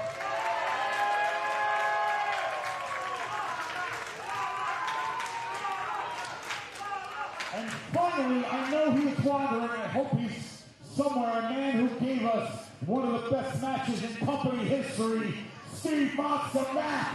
Where are you? All right, let's save it for him. Well, furthermore about friends, this next match is sponsored by the Friends of SP. I'm talking about referee XP Anderson, a man who has a heart like Mother Teresa. He has a heart like Mother Teresa, but unfortunately, he's got ankles like Derrick Rose. So, he's going to be retiring as referee. We're going to miss SP Anderson. Friends of SP, thank you for sponsoring this next match, which is a singles match scheduled for one fall. Little basketball humor from Shane Fair. Why not? Why not? Wearing that jacket, of course, to make Michael Buffer jealous. Absolutely. A jacket that Liberace once said was way too much. I couldn't hear you. Shane's jacket was too loud. He fights out of Sarasota, Florida, weighing in at 212 pounds. The cause of it all, Joey Conway, the cause of it all. While this card features many, this, of course, yet another first-time ever contest right here. That's right. Going down after that impromptu three-way dance at No Escape. But one-on-one is a lot different than a three-way dance here. And this is where Joey Conway can do the most damage.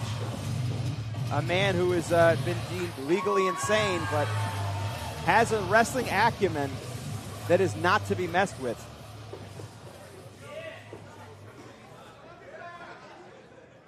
And his opponent.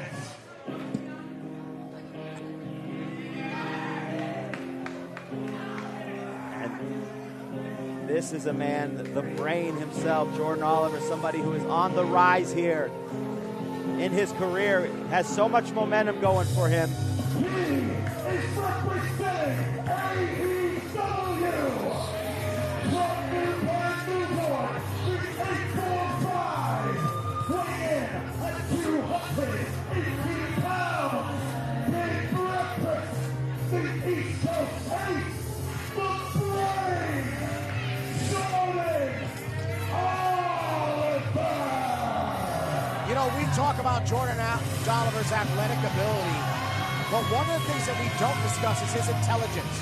Jordan Oliver is one of the smartest wrestlers on the scene today, both on and off television. He's the brain for a reason. It's not a moniker. Jordan Oliver plays the game smart. Well, I have had the pleasure of watching Jordan Oliver from the beginning, from his start as a young competitor. Always had great athleticism, as you said, always had great potential. But the thing that has led him to the top is that intelligence that he has developed over the years. The wisdom, picking the brains of veterans, watching tape. He's learned so much, and that is what makes him so dangerous and difficult to wrestle, and what has launched his career all the way to the point where he is now all elite. Very well said.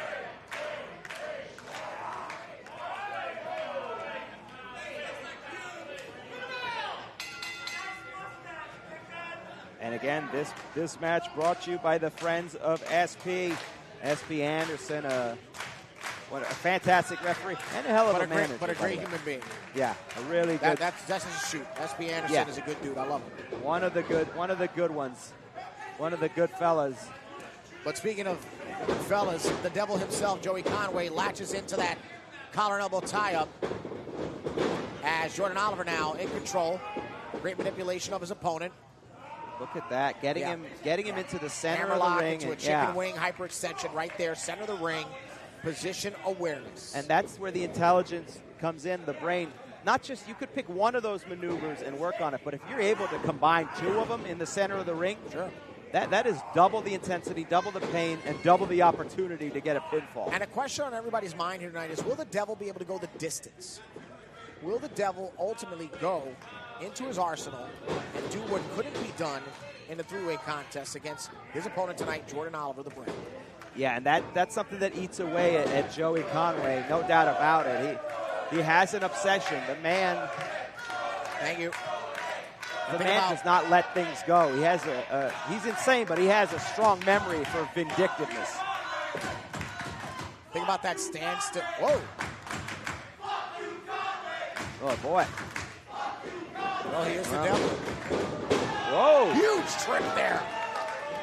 Conway staggering here. Counters the Irish whip. Great duck under to the waist lock as the Brain now. The man who cultivated going the distance. Oh! Almost a catching toss body there. Beautiful. Again, that's the vision and intelligence. Saw the opportunity to adjust the space and take Joey Conway out in his own game. Another point I want to make here is that Jordan Oliver is no small fry. He's a guy who's 6'5". He's clearly between 210 and 220, 225-ish maybe. He's a big dude. He's cultivated a lot of muscle mass on top of his agility that Joey Conway will not let us witness here tonight. Smart by Joey Conway, but the danger of Jordan Oliver is that he is a man with that frame and size who can move like a lightweight, like a cruiserweight. And look at the evil that the devil is cultivating by manipulating the ref to test his sinews here in the ring. Oh, quick suplex there. You can see the speed from Joey Conway, a couple combinations real quick to try to disorientate, not just hurt somebody like Jordan Oliver, but if you can't even adapt to those maneuvers because they come so quickly. And keep in mind, we talk about Jordan, of course, being all elite. He don't have the bust of the Brain, tag team specialist, a true hybrid wrestler for the modern era. But he has not lost a singles match in over a year. That's a hell of a win streak here. But that is also something that Joey Conway knows about. He savors that. Wouldn't it be a feather in the cap of Joey Conway, or a feather in his coat, to ruin that win streak of Jordan Oliver? Jordan Oliver, somebody... Big chop there, and the devil unleashes his horns and reciprocates. Now he whips him into the corner there. And now Jordan just ate the solar plexus there with that turnbuckle. Yeah, that's going to crack a rib or knock the wind out of you. Sure. But did you see how Joey Conway threw himself in the air to get all the momentum? To get all the momentum, to make sure that he drove Jordan Oliver right into that corner and could have broken a rib. And Conway... little joint manipulation there. Look at the uniqueness. Look at the torque. Look at the wrench. Trying to pop out one or both of those shoulder blades. Yeah, but now I'm concerned. Look at Joey. He could eventually get his shoulders down. And should Jordan invert himself, it'll be a cover, technically. Yeah, you got to watch out for that. That's one of those things. And if Jordan is aware of that positioning, he no doubt will take advantage of it. And a great official like DM Stevens will check those shoulders, and he will count the 3. No doubt here. Jordan trying to recover here, but those punches directly to the solar plexus that were injured by that Irish whip, by the way. And that's not by mistake for Joey Conway. Conway Look at the grin of Satanism. Huge hip toss, beautiful. Conway running to the other corner to get some relief here, but I don't think any's coming here from Jordan Oliver. Great follow-up there from the leap. As the Devil goes down from the drop kick. What a massive drop kick. Again, a man with the size and frame of Jordan Oliver who's able to use a high-flying drop kick, shades of Brian Pillman. That is deadly and difficult to counter. Going for a waist lock here, but Conway fighting his way out. Jordan thinking that German suplex of his, it's beautifully done. But Conway utilizing the rope, smartly played. Gonna go for it a second time. Trying to really evade that German suplex. Oh, watch out. DM takes an elbow there. That was an inadvertent elbow. Oh, wait a minute. But a blatant low blow. Yeah, there was nothing inadvertent about that. And now Conway trying to take advantage here. Big drop. Yeah, great full Nelson there. One, to the drop. Two. Kick out. I'm not surprised by that. A disrespectful cover by Joey Conway. Trying to put away Jordan Oliver, but not just to put him away, but to humiliate him. But unfortunately, you got to do a lot more than that to keep Jordan Oliver down. And the Mecca making it ever apparent how they feel about the cause of it all.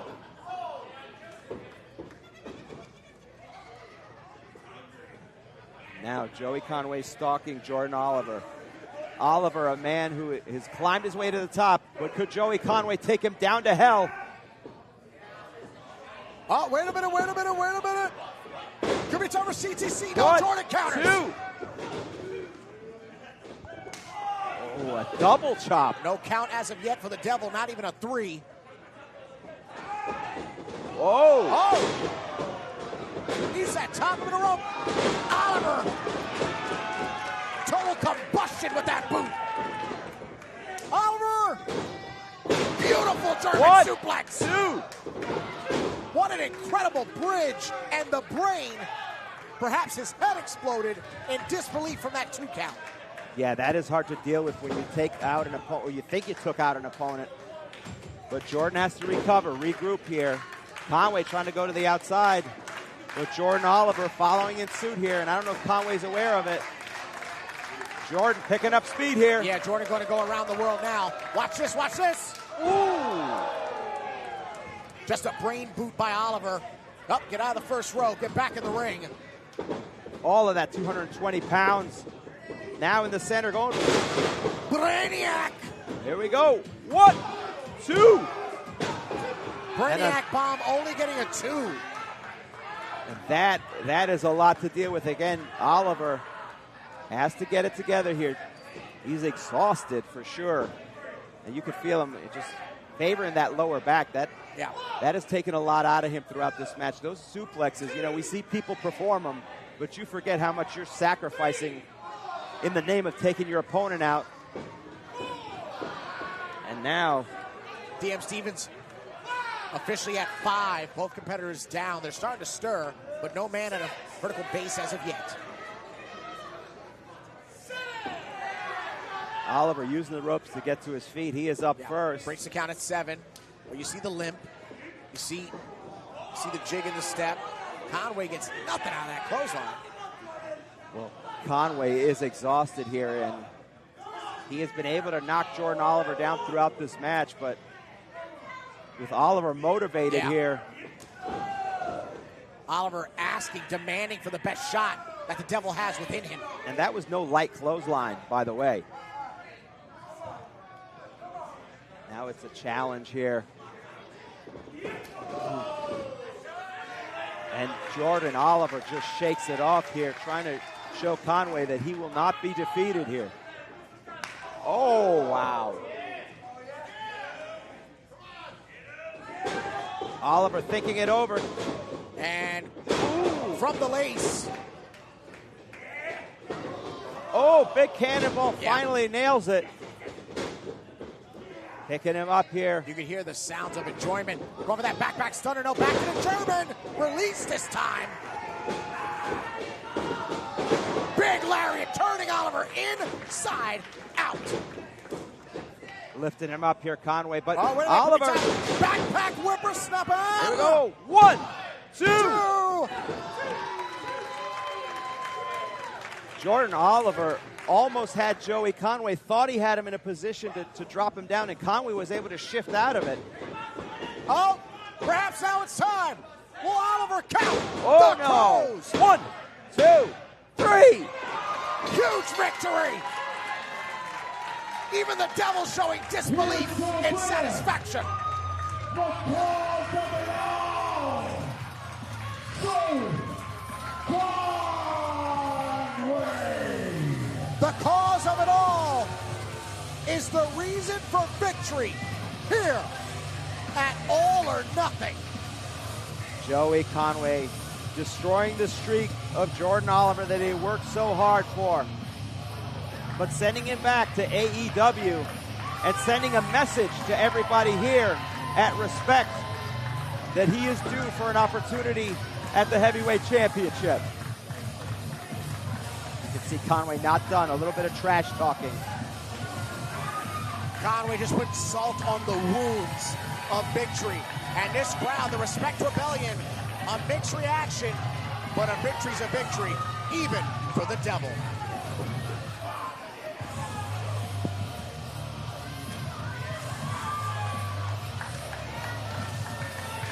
Here we see Conway making his way out of the ring, and Jordan Oliver regrouping here. Taking a lot of blows to the back, to the head. This is one that he's going to want back for sure. Joey Conway makes his way to the locker room. Jordan Oliver obviously disappointed in the center of the ring. Respect Wrestling. Give it up right now for a man that came from this area and took us all with him to the top. Ladies and gentlemen, this is Jordan Oliver. The fans here applauding the effort of Jordan Oliver, and rightfully so.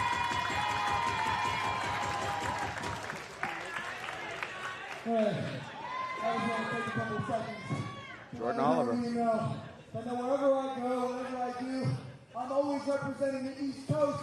I'm always representing New Jersey, independent professional wrestling. It's guys like me, Joey Janela, Jay Lethal, the list keeps going, of New Jersey independent legends. And every time you guys come out on a Friday, on a Saturday, on a Sunday, sometimes it'll be on a Thursday, you're witnessing the future every single match.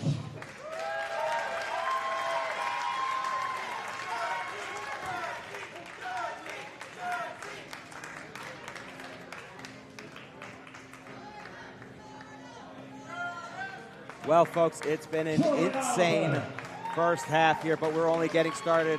As we take a brief intermission, just remember, when we return, there's so much more action, including a women's championship match and the main event. As Anthony Gangone takes on Austin Aries, you're going to want to stick around after the intermission because it's Respect, all or nothing.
Welcome back.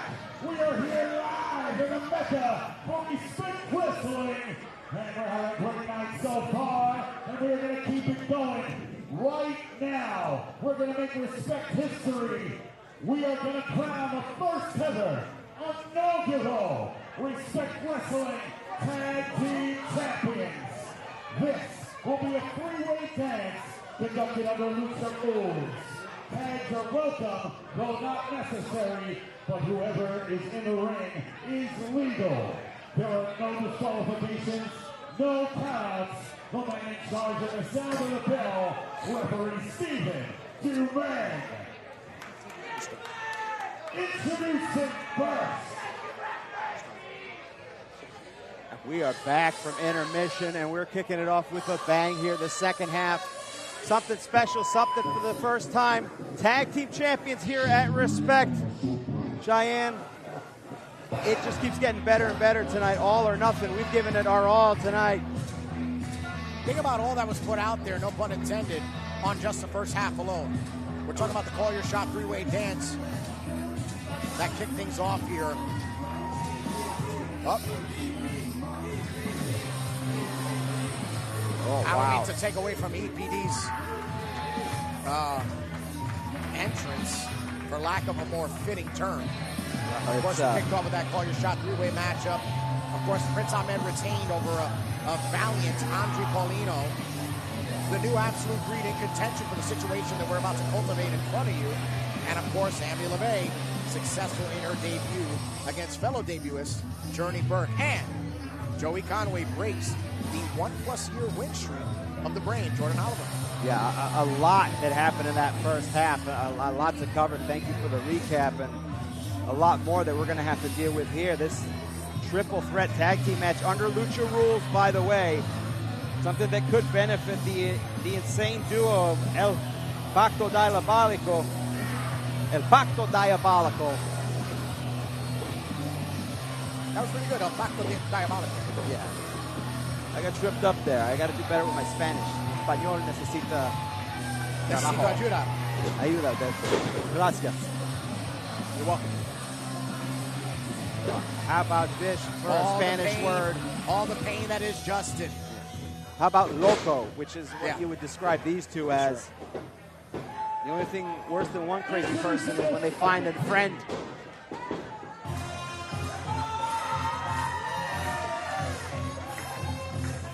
But they're going to have to deal with a tag team that has been a unit for several years now and has achieved goal everywhere they've gone. And could Respect be the next location for the Golden Glovers?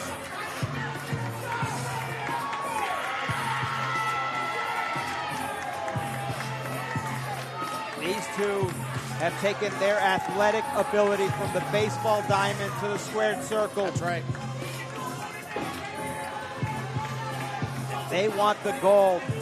They want it bad. But it's a question if they can overcome two other teams.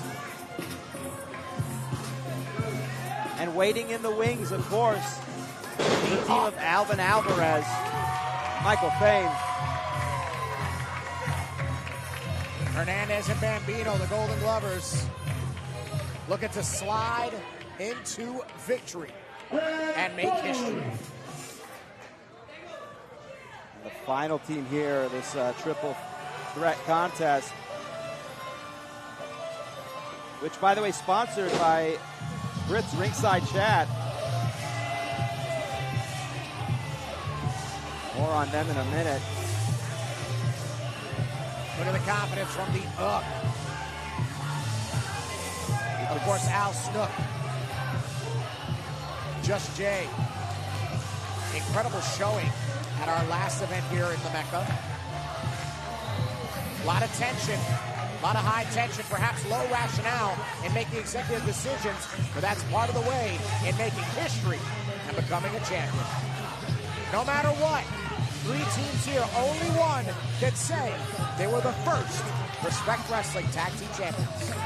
Yeah, and to your point, Cheyenne, logic and sense have nothing to do with the victory. The New York Knicks showed that to us this summer. And already a little bit of chaos here for the referee, who's going to have a big task here. Not just a triple threat tag team match, but one under Lucha rules, where tags do not matter. No, not at all. Gentlemen, welcome to this three-way dance to crown the inaugural Respect Wrestling Tag Team Champions. This three-way dance, there will be no disqualifications, no countouts. Tags are welcome, but they are not correct. Tags are welcome, though they are not required. Whoever is in the ring will be legal. This match is sponsored by Prince Ringside Chat, the brains of the operation. Introducing the first team. They fight out of Yonkers, New York, and Macarena. Quick look at the tag titles. At a total combined weight of 360 pounds. The Messiah of the Misfits, Dustin Green. El Masmolo, your favorite caballero.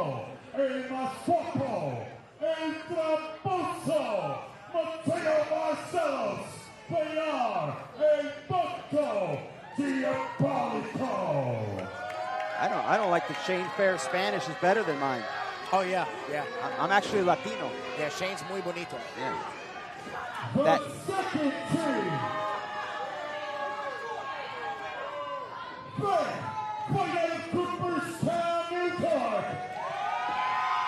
At a combined batting average of 814.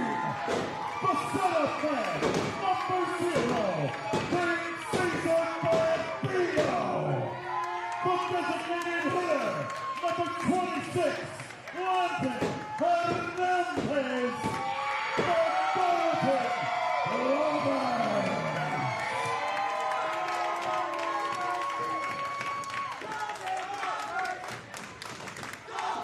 It's no secret who the Mecca's favorite is. Well, they have endeared themselves to the fans here. Finally, from the 717, at a total combined weight of 350 pounds, top 5, dead and alive, the one of one, Snook, the Red Rose Prince, Skye. They are U2K.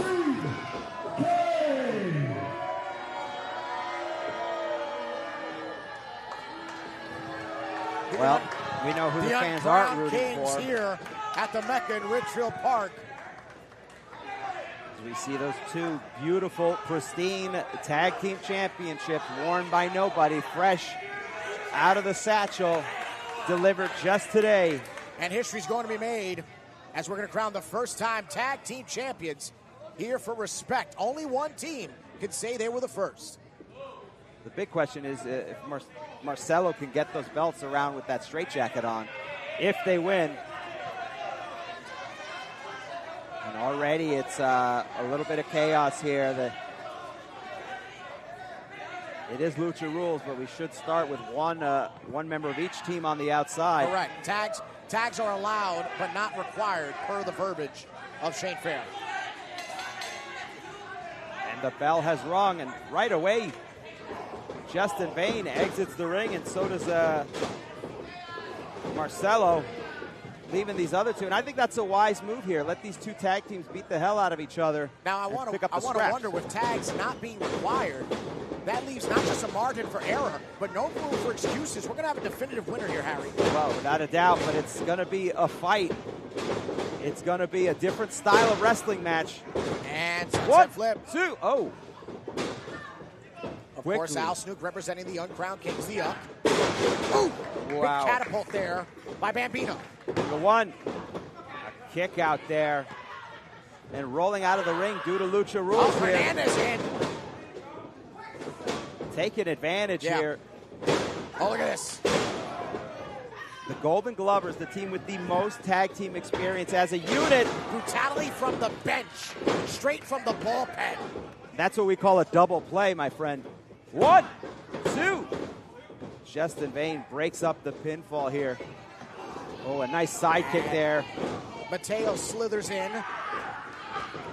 the venomous Mateo Marcelo.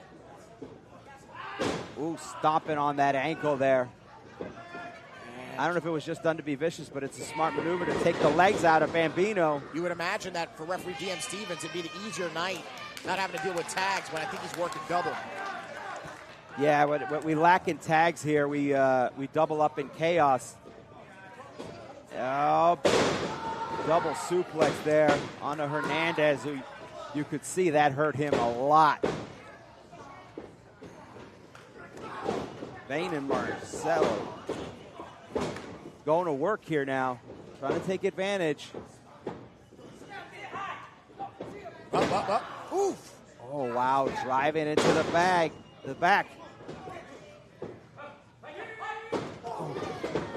You can see Justin Vayne directed a little bit of the traffic. He's the more sensible one of the two, and that's not a high bar. For all that diabolical pack, Justin is clearly the second in command, with Mateo Marcelos being the brainless child, if you will. And now Hernandez in the middle of the ring here. Raking the back there of Hernandez, who's in deep trouble here. Oh. Tag's not required. Yeah. Bambino takes advantage of it. Absolutely. Great reminder there by my broadcast partner, Harry Targinian. Here, for All or Nothing Respect Wrestling, three-way action, lucha rules. Yeah, and finally taking advantage. You got to wonder if Bambino just sat out there out of instinct, perhaps. Again, perhaps so many tag matches. But these two have wrestled together, but this is a different style of tag match. Al dominating the strikes in the corner.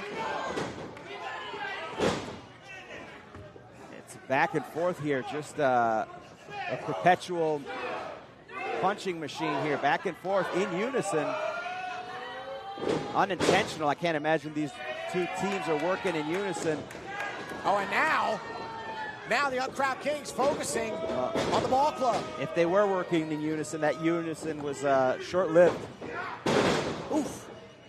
Nice hatch snap suplex there. Yeah. Big hatch suplex. Here we go for the cover here. 1, 2. And a 2 count. Smartly, Mateo grabbing the leg of the referee. Completely legal in this contest. Now Bambino just getting worked over in the corner there by Al Snook. Driving those feet into the chest. And Jay now helping him out. And, Mateo, what? Well, he's joining in, and I don't even think he knows what he's doing. Well, he just wants to kick somebody. He just got excited that there was an opportunity. I don't think he realizes that he is not welcome to that party. That black, that venom, that poison coming out of the mouth. Perhaps going to turn to blood. I would say that some teeth left his mouth, but I don't know if he has any. I don't think so. Given all that bile he's been spewing up. Oh, a massive backdrop there. Big senton by Al. Meanwhile, Jay going right after Justin Vayne. A smart maneuver there. 2.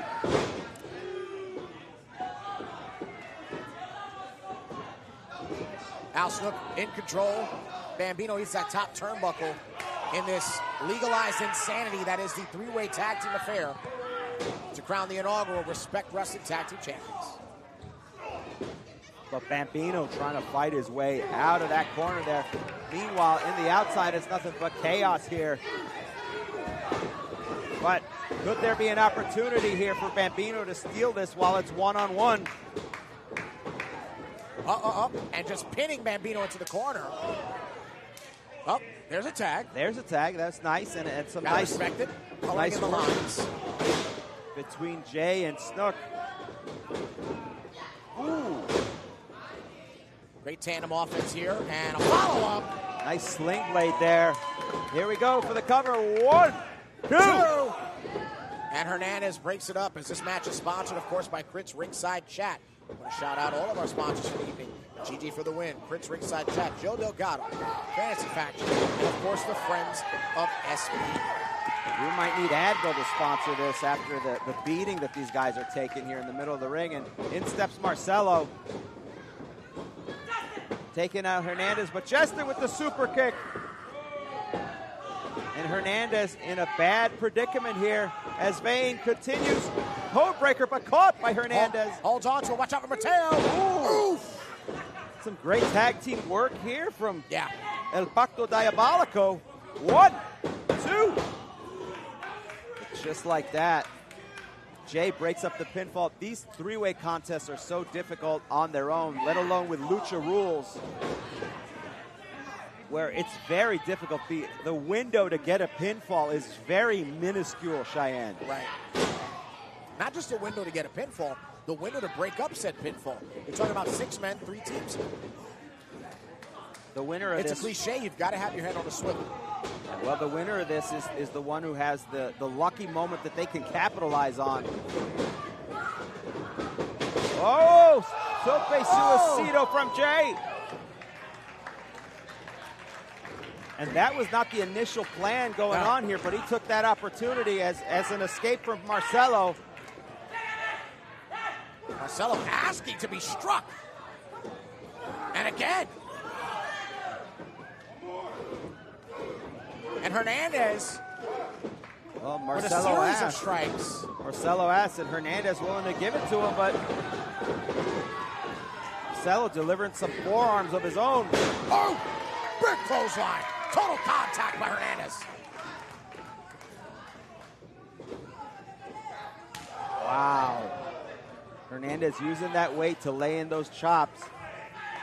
Setting up Mateo here for something, maybe a superplex from the top rope. Trying to put him away, but Yeah, this is a very precarious situation. you don't always see the Golden Glovers on the top rope here. That's not where they shine here. Oh! That's a little low right Wow, there. that was a little close there. And Ump might have to go to instant replay to see. Yeah. But in the meantime here, Snook trying to take advantage of a prone Mateo Gotta Marcelo. respect the balance in those Jordans. Oh, watch out. Watch no. out. This is not... Ooh! Oh, no! Oh, Wow! Wow. Coast to coast from Jay, and I don't know if he didn't catch. And I think Mateo is applauding because he escaped all of it. Either that or he thinks it's his birthday, which is both probable. Oh, that's going around.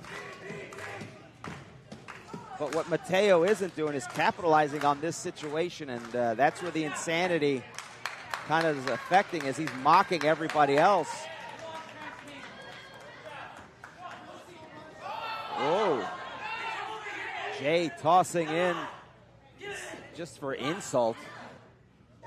Oh, now he's just driving the headbutts into Mateo, and oh, man. Oh, there's a lot of biting going around tonight. Bambino with the big punt kick. A return there from Jay. Up, duck under, but holds on to his man. And Mateo getting a bit uncomfortable after being so comfortable in that corner. Yeah, no matter how crazy you are, you'll feel that. There's no straitjacket in the world that'll help that. In the meantime, Jay trying to set up Bambino Got for the arm position. slice. And the UCK trying to get the pinfall. Here we go. 1, Watch out for 2. Landon. Oh, no. Hernandez trying to break up the pin with the frog splash, but landing on Bambino, his own partner. Couldn't have timed it any worse. Oh, wait. 1, 2. Oh, the missed. The missed. Right into the eyes of Jay. And Marcelo. And there's nothing left in the ring but opportunity. Justin Vayne and Marcelo could take advantage. They could end up the first inaugural Respect Tag Team Champions. Oh!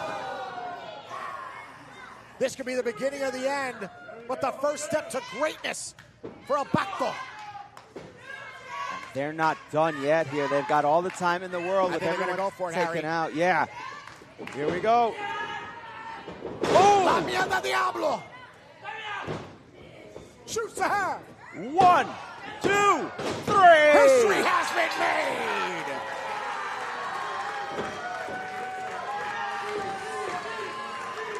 Here are your winners, the inaugural Respect Wrestling Tag Team Champions, Dustin Bergen, Mateo Marcelos, and Pacto.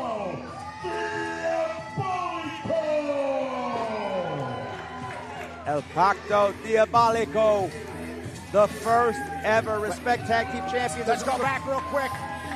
Look at that replay, Cheyenne. El Diabolito Pielta Driving was it. the big pile that El Pacto stood on to make history.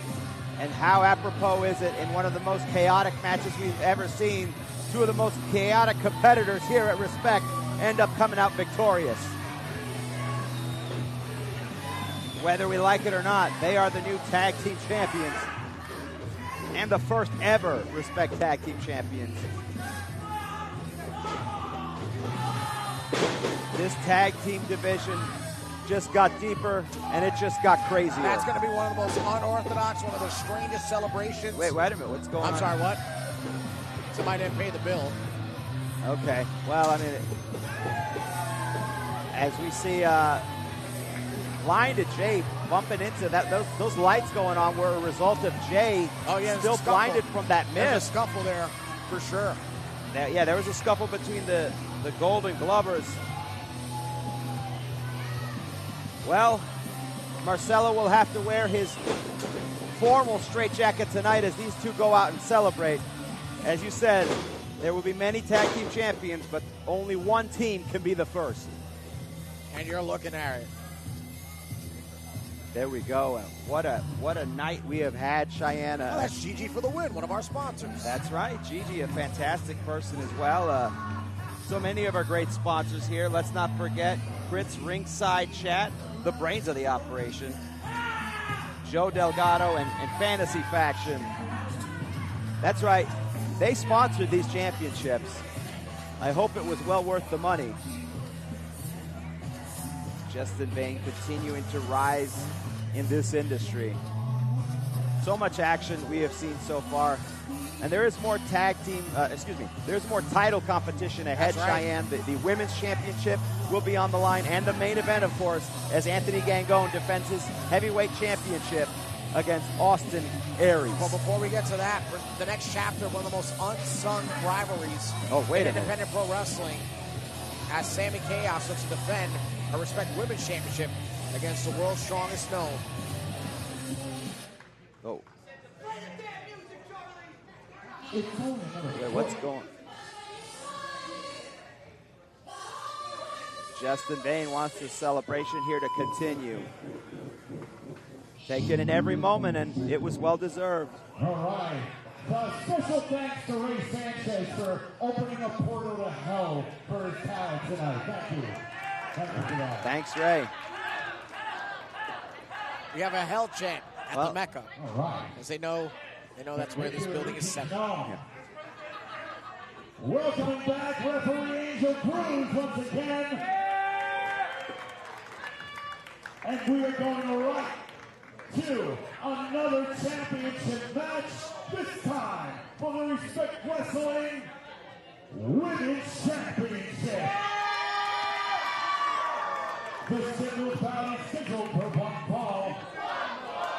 Introducing first.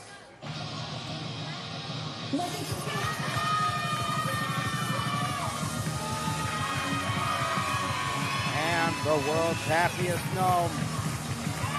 And the world's strongest gnome. The Nomi, Gabby Forza, returns back to maximize her minutes and attain victory against arguably one of her greatest foes, it's Sami Chaos. These two have feuded across the world and here at Respect. But now something even more than pride is at stake as that championship is on the line.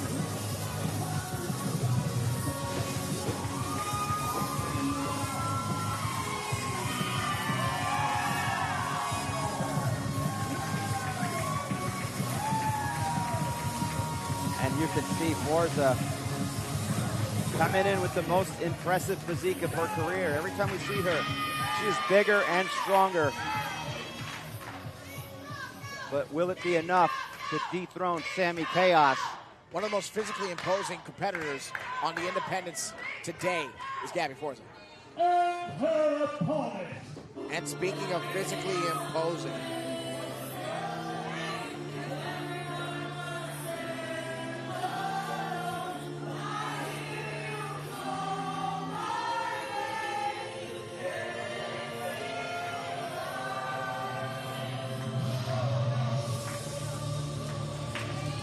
Well, if we opened a portal to hell, now we just need some prayers.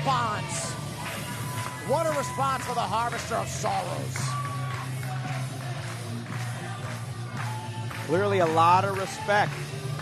A lot of respect for Sami Chaos and what she has done over the years. And on many an occasion in this very building. She's traveled all over the world. And she has done her best to represent women's wrestling and respect as the champion. And done a fantastic job of that.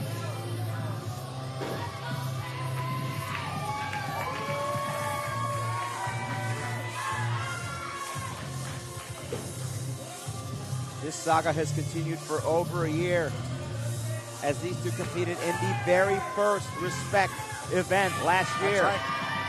They were the first two one of the most talked about independent wrestling matches of the year.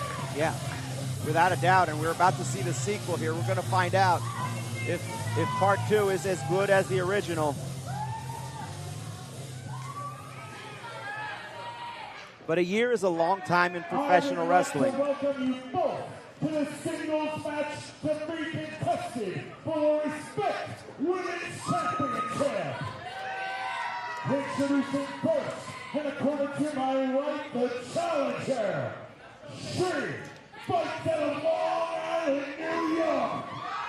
She is the world's strongest known with a squat of 360 pounds, a bench of 215 pounds, and a deadlift of 458 pounds. Your host, the lonely Gabby Bonez.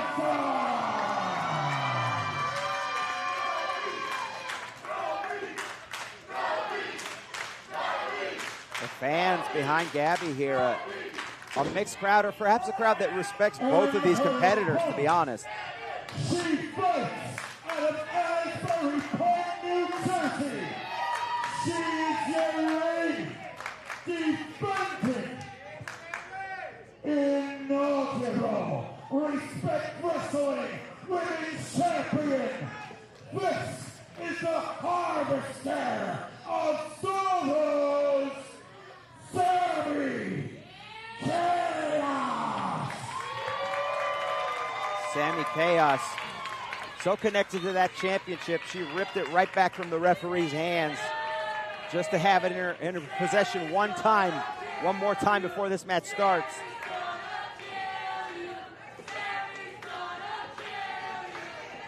The Respect Wrestling Rebellion had a complete split, perhaps, between challenger and champion and who they wish to be successful in this contest. Oh. Perhaps no. Yeah, part of the crowd here hoping that Gabby Forza ends up becoming the new champ. We've already seen history made tonight with the new tag team champions. Great collar and elbow tie up here. Look at that, Sami Chaos. And while usually the cliche is that, the power goes to Sami Chaos, no. Gabby Forza is completely strong. You heard the stats with the white glove treatment himself, Shane Fair. It's a matter of the fact that she has to harvest, pun intended, her power. Yes, she's got a lot of strength, but it's not going to be easy. It's one thing to deadlift some barbells with some weight. It's another to lift somebody who's not trying to cooperate with you. But if Gabby Forza can utilize that strength, she could end up a new champion here tonight. But Sami Chaos using that size advantage, that height advantage, to her advantage. I ran out of words there, Cheyenne. It's been a crazy night. Both competitors are featuring an explosivity second to none, even dwarfing some of the men when it comes to their application of big power maneuvers. Oh, without a doubt, especially Chaos, who has that weight advantage, is able to move so quickly, and that is so dangerous when you can harness that momentum and cause damage. Ducks a series there. Oh! German suplex early, and I mean early by the Nomi. And we have rarely ever seen Sami Chaos lifted off her feet in that fashion. Gabby takes that top turnbuckle right to the midsection. Standing drop kick, beautifully done. Gabby looking to add this championship. She was so close to walking away with. That match was a very competitive contest that went down to the wire. And on multiple occasions, Forza could have walked away with it. Great cartwheel. Follows up. Got the champion down again. Got her in the center. Yeah. Going for something. Big clothesline. Here we go. 1, 2. And a 2 count. And this is going to be starting to believe in herself just a bit more, realizing that perhaps Sami Chaos is mortal. Well, Gabby's biggest muscle is her heart. That is what keeps her going. Yes, she has the strength here trying. Oh, I think it's too early. I think it's too early. I agree with you, but Forza maybe going on instinct, because that is something she would do to another competitor who under a normal circumstance she could get up much more easily. Chaos in essence just swatted away Gabby Forza. Oh, she is not. Wait a minute. No, she is not. There is no way. Oh, well. Even Forza was hesitant of what was coming, and a quick hand stop for good measure. Well, that would have taken a lot of people out in an ambulance. Oh! Massive clubbing forearm / chop right to the back of Forza. And that knocks the wind right out of you. That can weaken some vertebrae. Oh, no. Ooh. Oh. Stiff chop right across the chest here. Forza, great undaunted. first row experience. Yeah, that's right. You get your money's worth here at Respect. You don't just get some wrestling, you also get some sweat and some souvenirs, maybe some teeth. Meanwhile, the referee Ridgefield Park is like IMAX for wrestling fans. Yeah, it's 4D, but you don't want to know what the fourth one is. Ew. Yeah. I don't want to know what the D is. We'll get to that later. It's Forza with the suicide dive. Yeah. Forza. Konami just mowed down the lawn. That is Sami Chaos. There will not be an HOA meeting. Moving some furniture here. Thank God they don't shop at IKEA. We don't mince around here at the Mecca here. That's some sturdy chairs. But now, smartly, Forza, knowing that she has to get Chaos into the center of the ring to get a pinfall here. Here we go. 1, 2. And while Forza had the momentum there, the amount of time it took, not just to focus on getting Chaos in the ring, but the strength it took her, it just diminished the opportunity to keep that pinfall. Sure. But now she regroups here. She's trying to chop down Sami Chaos. Almost a gnome's dozen of attacks. Whoa! And the Harvester pouncing down. All of that big, the walking massive football throw. league that is Gabby Forza. And now using just force and brutality to drive the breath out of Forza here. Sami Chaos driving that big boot. For Sami, she feels like Gabby is a thorn in her side that will just not go away. Not just here at Respect, but all over the independent scene. But Sami's also aware that she's at a different level than she was a year ago, but she's even more aware that so's Gabby. Well, a year is a long time. You can learn so much from those losses. How many times have we seen somebody who comes up short in the finals regroup the next year and win that championship? Yeah, but in essence, these are two totally different competitors from that point to now. No doubt. As much as Gabby has grown, so has Sami Chaos. Gabby gearing up. Oh, 1, 2. Every single time Forza develops some momentum, Chaos just rips it right out of her. Again, the explosivity and the intensity of that cross body, I thought was going to catapult Chaos to the 3 count. The ability, to your point, of her to move so quickly, it's shades of Bam Bam Bigelow. You know, shades of The Undertaker. The big men who are able to move around and use their frame. And now Sami Chaos just stalking Forza. Forza might be in big trouble here. Whoa. And now a terrible position, a terrible predicament for the Nomi. She's not going to be able to lift her way out of this if she's unconscious.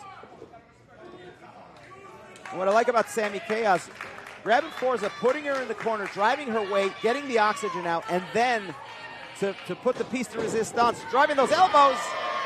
As Gabby evades the cannonball there and gets a few moments to regroup herself.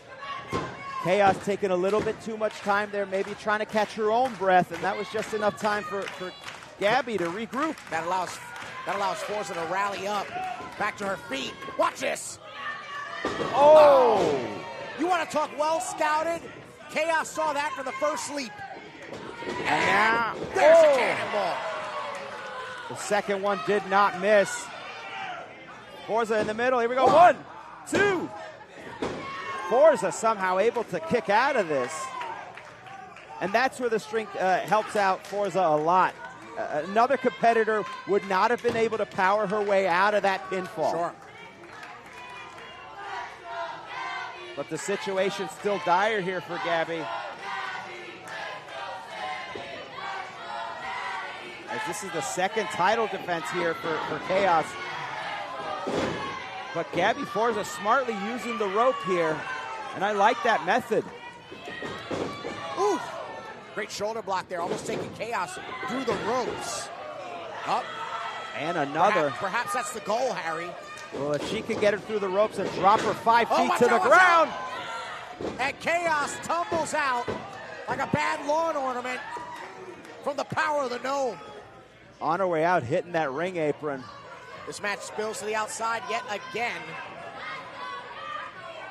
And Gabby knows that she has to get Chaos back in the ring, but she's hoping to do at least some type of damage out here. Referee Angel Cruz in a tough spot as he's decided to administer a count, whereas Gabby has chosen broken.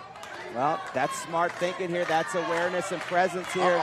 Oh, no. Steam here. Watch out. Oh! Big takedown. Oh, wow. That's a baseball slide if we've ever seen one. Shades of Pete Rose at the All-Star game. Sacrificing her body to take down Sami Chaos.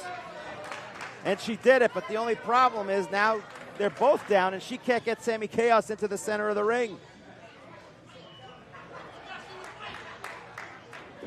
But sometimes you just got to throw logic out the window and do your best to take out somebody the size of Sami Chaos. Both women trying to struggle to get back into the ring. Angel at 3 now. And Gabby Forza knocking Sami Chaos. How smart is this strategy? Because Forza won't win the title by countout. Well, again, sometimes instinct takes over. You know, you got a bear, a black bear chasing you in the woods, and you're trying to get away from it. That's what Forza was doing. I don't think she was thinking about the championship in that moment. She was just thinking about survival. Both competitors make it back in at 8. Yeah, they both get in there. Forza trying to get to her feet here to try to keep Chaos down. Chaos makes it out first, but Gabby using those feet here. Now she's going to the top. There it is. This time she doesn't miss. 1, 2. And a long way from Gnome with a 2 count. And Forza out of breath and out of patience here as she doesn't know what else she has to do to keep the champ down. Trying to drive those forearms as Sami Chaos continues to plow her way to her feet. Forza trying to lift up Sami Chaos, but again. Oh, right into the ring post. Oh, wow. And that could damage the shoulder. Just hurled like a javelin. And Chaos now, while not many are in her repertoire, when Chaos does go high risk, it pays off. No doubt you don't want to take that type of landing. Yeah, the Gnomish hammer cuts off any top rope or any middle rope maneuvers. What is going on here? Oh, my goodness. It's a dangerous... Oh, wait a minute. Oh, come on now. No, she is not trying to... Oh! Sami Chaos opting to forego brute force and just biting the skull of the Nomi. There's a drop kick from the second rope by the Harvester of Sorrows. Oh, mamma mia. Both competitors again. This is very similar to the contest last year where it went back and forth, and it was a battle of attrition, what they in boxing refer to as a cruel fight. 1, 2. Where you put everything out there, and these two competitors, no matter who wins, are going to need days or weeks to recover from this. Look at that stare. Look at that realization. Oh! These exchanges here are almost personal, not just physical. Absolutely. You mentioned earlier that one views the other as a thorn in the side. No, they're both a wall, for lack of a better word. Oh. Big DDT that neither have been able to climb yet. For Sami Chaos, Gabby is an annoying flea that sticks around, somebody who just won't go away. And for Forza, this is something that she has to overcome, an obstacle she has to make it past to move on in her career. That corner of the ring almost calling these two competitors as they keep going back to it. Well, they keep... Oh, my goodness. Wow. Chaos briefly losing her footing there. And so tall, she's able to grab Forza from the ring. She doesn't even have to climb.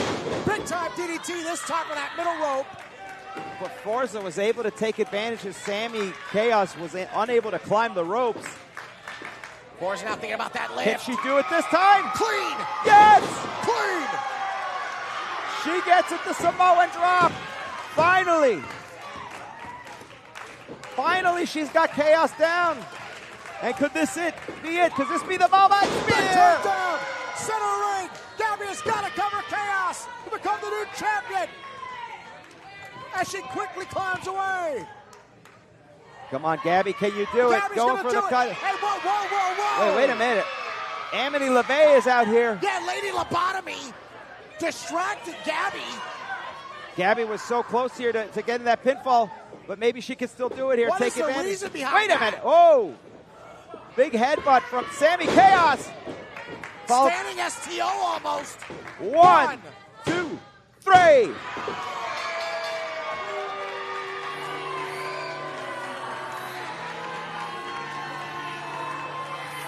Here's your winner, and still respected champion, Gabby. Wow, Gabby Forza was again so close. She was able to pull it off. Finally got Sami Chaos up in the air. All she had to do was cover her, and out of nowhere, Amity LaVey coming out to ruin the opportunity, ruin what would have been a massive moment for Forza. And why?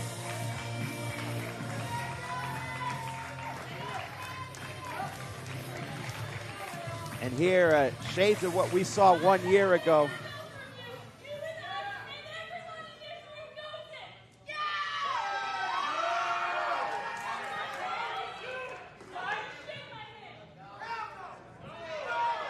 And Forza wanting a handshake. If she can't leave with the championship, at least she wants a sign of respect, a sign of sportsmanship.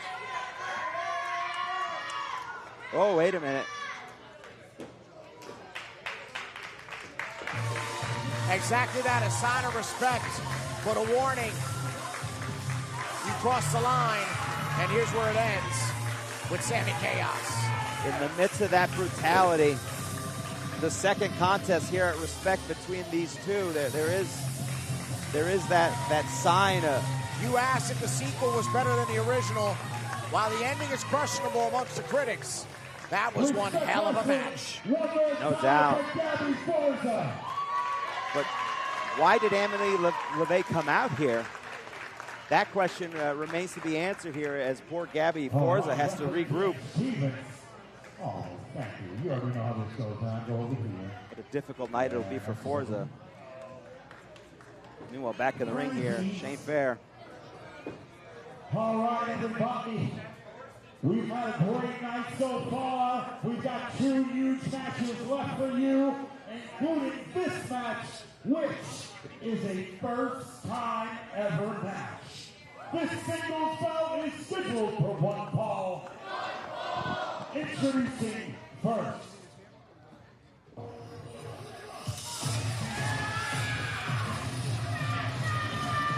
This is a first-time matchup, and dare I say it, a bit of a dream matchup of two amazing competitors.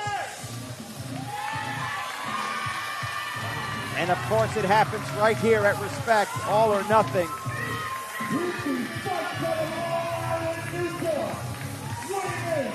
At 285 pounds, PA Wrestling, Deathmatch Berserker,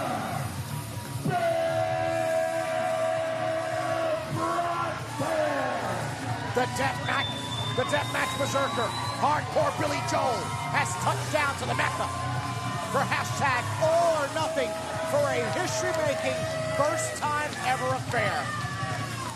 These are the type of matchups we have representatives from all different organizations, from TNA, from AEW, all here tonight. And these first-time matchups are the type of things you see at Respect when the members of the industry respect the promoter and want to compete with the best. This is where it happens. And we are in for a fantastic matchup, a first-time matchup in the history of this business between Bear Bronson and the All-Father Darius Carter. To echo your point, Bear Bronson has an advantage that many TV talents don't, unfortunately. And that's that he's aware of what the best is, and not just in television and major wrestling, but across the independents, across the globe. And he knows he's facing one of the best here tonight. his opponent.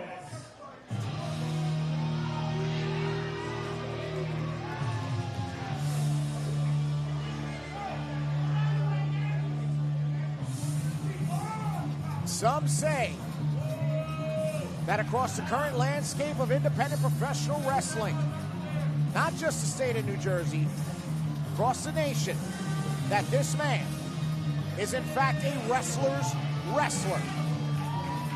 You know him as many things. Champion, often one of them. His new training Connecticut, weighing in at 226 pounds. He's wrestling richest prize, the all-combat, Mr.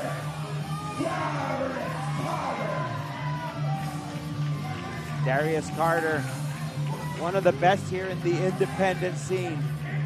Somebody that is respected, maybe not always appreciated, sometimes hated, but always respected for his ability and acumen and his success. A stronghold of the Mecca. Darius Carter, one of the building blocks for why this building is a hub for pro wrestling, because he is pro wrestling.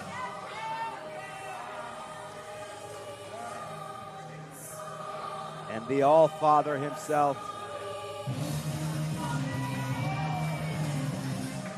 a man who has, as you said, he helped build this facility here, turn it into something special. And not only that, he has risen up and down the ranks of independent wrestling. In the Pro Wrestling Illustrated, the top 500. Those are the best performers in the world, and he is among them. And maybe this is home field advantage for him. A man who is legitimately illustrated as pure pro wrestling in this first time ever affair. Two competitors that have constantly crossed in the same circles and locker rooms over the past decade, but have never met in the squared circle until now. The now is all or nothing for Respect Wrestling. And for Darius Carter, I know for a fact that he was searching for this matchup, searching for this contest. And it's one of those things, just calendars didn't work out, promotions didn't work out, other opponents were in the way. But for Darius Carter, he has a chip on his shoulder here. He is one of the best, without a doubt. It can't be argued. But he's never truly had that big opportunity in the major leagues, a fair opportunity, if you will. And there's a little bit of resentment from him towards Bear Bronson. Oh, why shouldn't they be? Darius Carter, look at him. He's the definition on paper of a pro wrestler, whereas Bear Bronson is the polar opposite of that. Well, here's Darius, the boots, the tights, the anagram, or the monogram. Bear Bronson, he's a violent Viking at best. Darius Carter, Already starting the match off with what he does best, the mind games. Letting Bear Bronson know that he is in his ring. This is home field advantage for Darius. Oh. Well, that didn't take long. I don't know if we need to count up those ballots. The verbal acumen of Darius Carter does not hit those words. Yeah, I don't know if Vladimir Putin had a higher rating as far as elections go. That was pretty unanimous here. Darius Carter there taking umbrage. And look, Bear Bronson is not going to sweat the head game of Darius Carter. He's not going to creep in there as he does many an opponent. I've seen that many times. Well, Bear Bronson has been through so much. This man is he's been up and down the independent scenes and in the pros. He's had the contracts. He's lost the contracts. He's been in the majors. Now perhaps a Greco-Roman knuckle lock to joust. No, great duck down to the waistlock by Darius Carter. One of the most decorated competitors in the independents today. And Carter going to do what he does best, which is that athletic chain wrestling.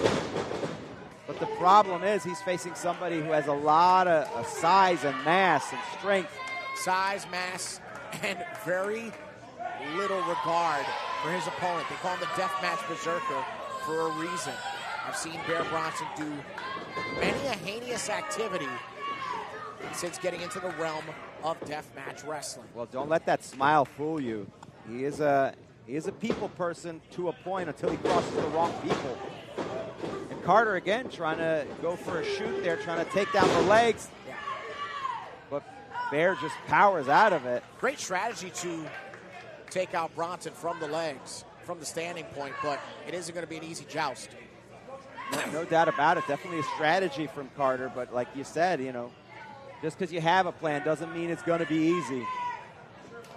But Carter knows that, and part of the reason Carter resents Bear Bronson is that he does have that contract in the majors, so to speak. He is with TNA now, something that Carter would like to have. Member of the incredible faction, the System. Carter doesn't think that Direct Bronson protege of Brian Myers, trainee, of course. A fantastic group. But Carter doesn't feel like he deserves that slot. It should be Carter. Why should somebody like Bear Bronson potentially be a champion? Little bait and switch by Carter. Somebody that he considers just a brute, an unrefined beast. I think that's the problem, though. I think Carter is looking at Bear Bronson as thumbtacks, glass, and light tubes. But he is, in fact, a very powerful wrestler, a formidable opponent for Mr. Darius. Well, let's not forget that the whole deathmatch thing for Bear Bronson is something, an endeavor that he has taken on only recently, within the last year or so, the last couple years. Up until that point, he was focused as an in-ring competitor like anybody else, with a lot of size, a lot of strength, focusing on the fundamentals. A little pump fake there by the Allfather. Did you see how Darius caught himself on the rope there for a moment to break the momentum? Darius goes over easy as Bear Bronson sheds a little blood there. Something that is not unusual for him. Well, speaking of momentum, that 360 that happened, you might want to teach your kids about science. Oh. Carter with an open hand slap, little Dr. D action for the Bear. Trying to maybe shake the Bear out with a little bit of a psychological game, but it only served to piss him off. Bear quick in the pursuit. Oh no, up and over goes Darius Carter. Every side of the ring getting their money's worth for that front row ticket here tonight. That's interactive action, baby. You're not going to get that at the big leagues. You're not going to see that at Madison Square Garden. Plus, our concessions are cheaper. Very true. Also, I'm not allowed there. What? Yeah, the facial recognition system got me. James Dolan is mad at me. We don't need to go into it, but Bear Bronson. Hey, I know that guy. Slamming the skull. Checking on his teeth and gums there. Don't want to ruin that smile. I heard he's a model for Big Beast magazine.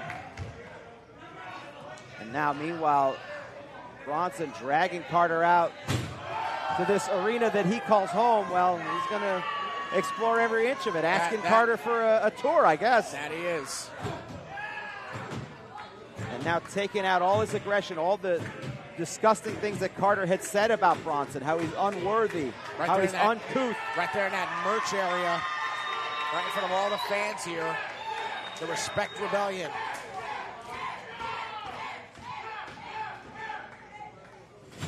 Oh, wow.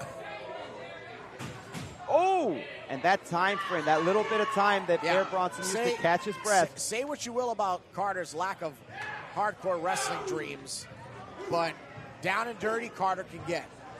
No, without a doubt. And he does it in an intelligent fashion. He didn't use his fist. He just used that table to kick it right into the ribs. And referee Stephen Dumang in pursuit, ignoring the count here for this first time ever affair. Yeah, I don't think he wants to count either of these two out. He's going to have to deal with the anger of Bear Bronson or the tongue lashing he's going to get from Darius Carter. He's never going to let him live it down. Meanwhile, Bronson, I thought he was going to bring him back into the ring, but he is not done yet. Look at those hammer throws by the Bear. Mastodon-esque. Wow. Oh, there you go. You got your wish. Your chair broke. Oh, my goodness. Well, this is why we can't have nice things. But look at that, Bear Bronson. For all the talk about Darius's intelligence, Bear Bronson breaks that count up. Bear Bronson is intelligent, but he only uses that intelligence to create violence and chaos. No, I think you're downplaying that intelligence because ultimately, Bear Bronson creates opportunities to win and to inflict pain.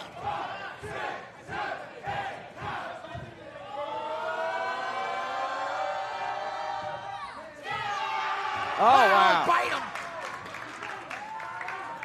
Well, that's one maneuver you don't learn in wrestling school, but Bear Bronson certainly. Yeah, rabies shot, you don't learn that in wrestling. Yeah. No. Bronson trying to come here for redemption. Forget it, coming so close to winning the first Respect Heavyweight Championship in the first event, losing to Anthony Gangone. Carter fighting back here, and the referee, Steve Dumel, allowing this to go on with no count out here, just at his discretion, because we want results here at Respect. The referees are allowed, like any other sport, to call it as tightly as they want, and they're just letting these two go. Carter on a minor streak of his own. He's 2-0 here at Respect Wrestling after besting Gabriel Skye and Richard Holiday. Those two are no slouches either, but those are very different styles of opponent.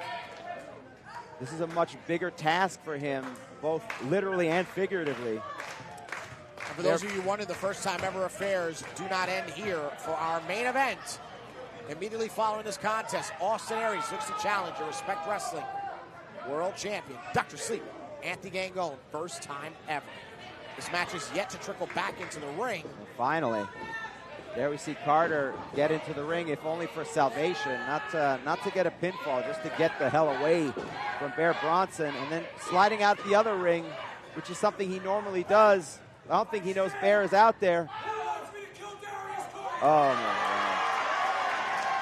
God. A mixed reaction from this crowd. Oh, those massive chops, and this is a dangerous predicament. Carter is reeling from that chop, but still able to answer with a forearm of his own. Both competitors on the apron. Bear Bronson asking for it. Because this is not just about a victory. It's about proving a point here, as Darius Carter talks so much trash to Bear Bronson. But Carter, look at that. Raking the eyes. Not just raking the eyes, but using that ring as a weapon. Driving Bear Bronson back first into that ring post and then sweeping the leg. Yep. And Bear now showcasing a lot of pain here after landing right on the hardest part of the ring. Watch out for Carter. And what does Carter do? He goes right after that back. Absolutely. That target's been painted. Huge leap on a stomp by the All-Father. Here we go. 1, 2. Carter talks so much trash, calling himself the final boss of the Indies. And let's not forget, Bear Bronson made a decision to come back to the Indies, even though he has that contract with TNA after being released by AEW. He does not have to be here. He chose to be here because he wants to take on the best no matter what company they work for. But that's also part of the pursuit of greatness that Bear Bronson's been on since continuing his wrestling journey following All Elite. Between Impact and what he's done on the Indies, this is the best version of Bear Bronson.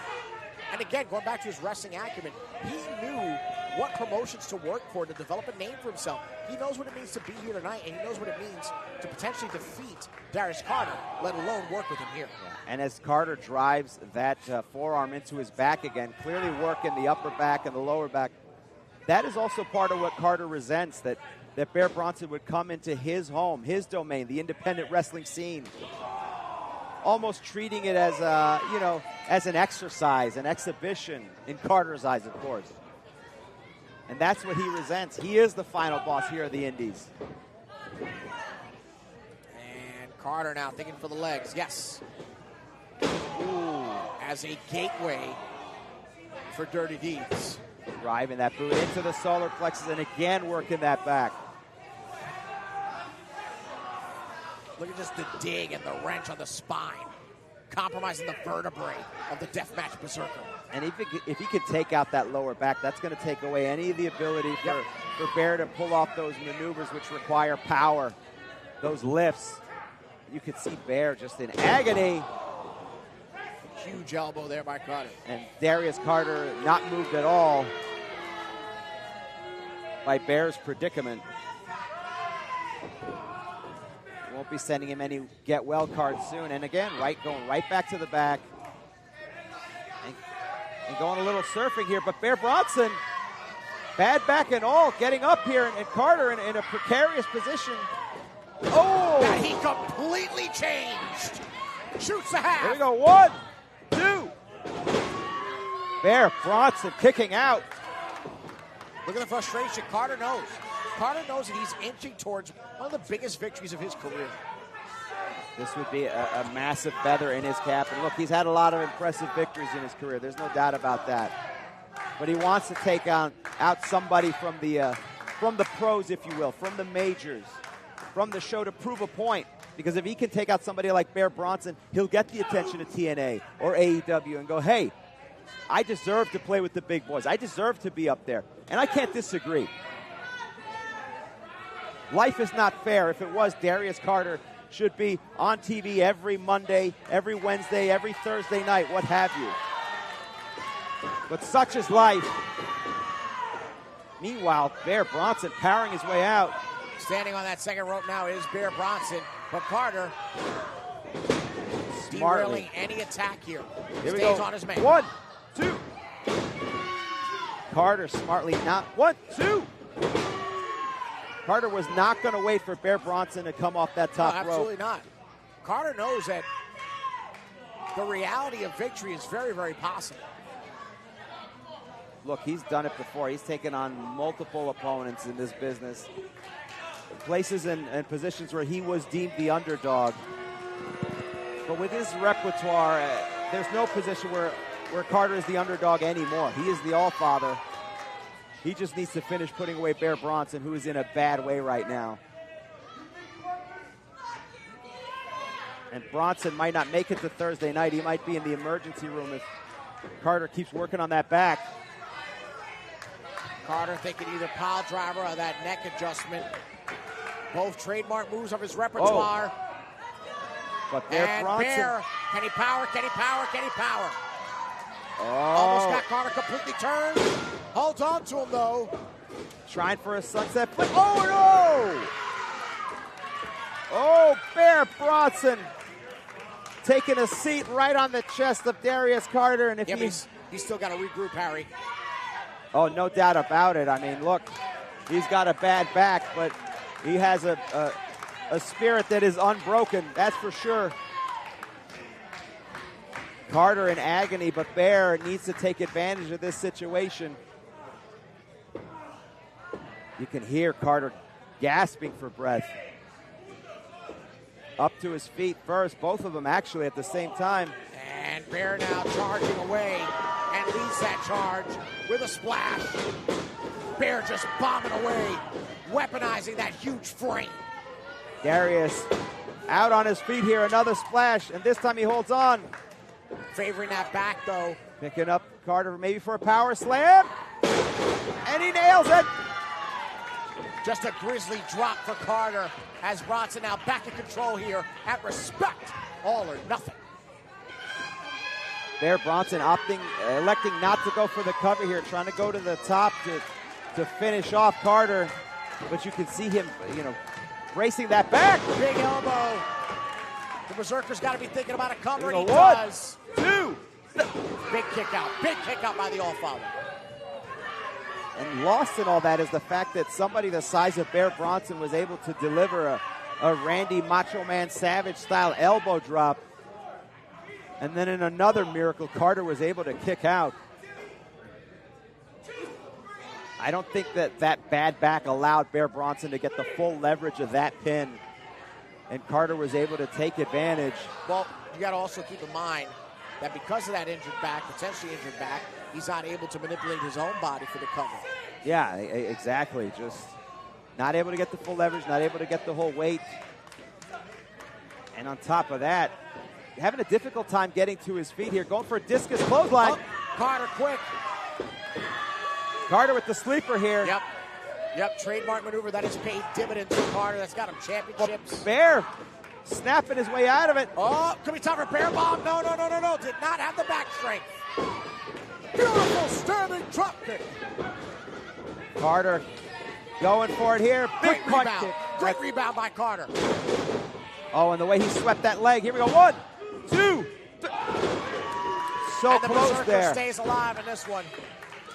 Did you see the way Carter nailed that kick and then in one motion used the leg to throw Bear Bronson into the center of the ring? Those are the type of things that Darius Carter does, but it wasn't enough. And you can see the dismay on his face, the frustration.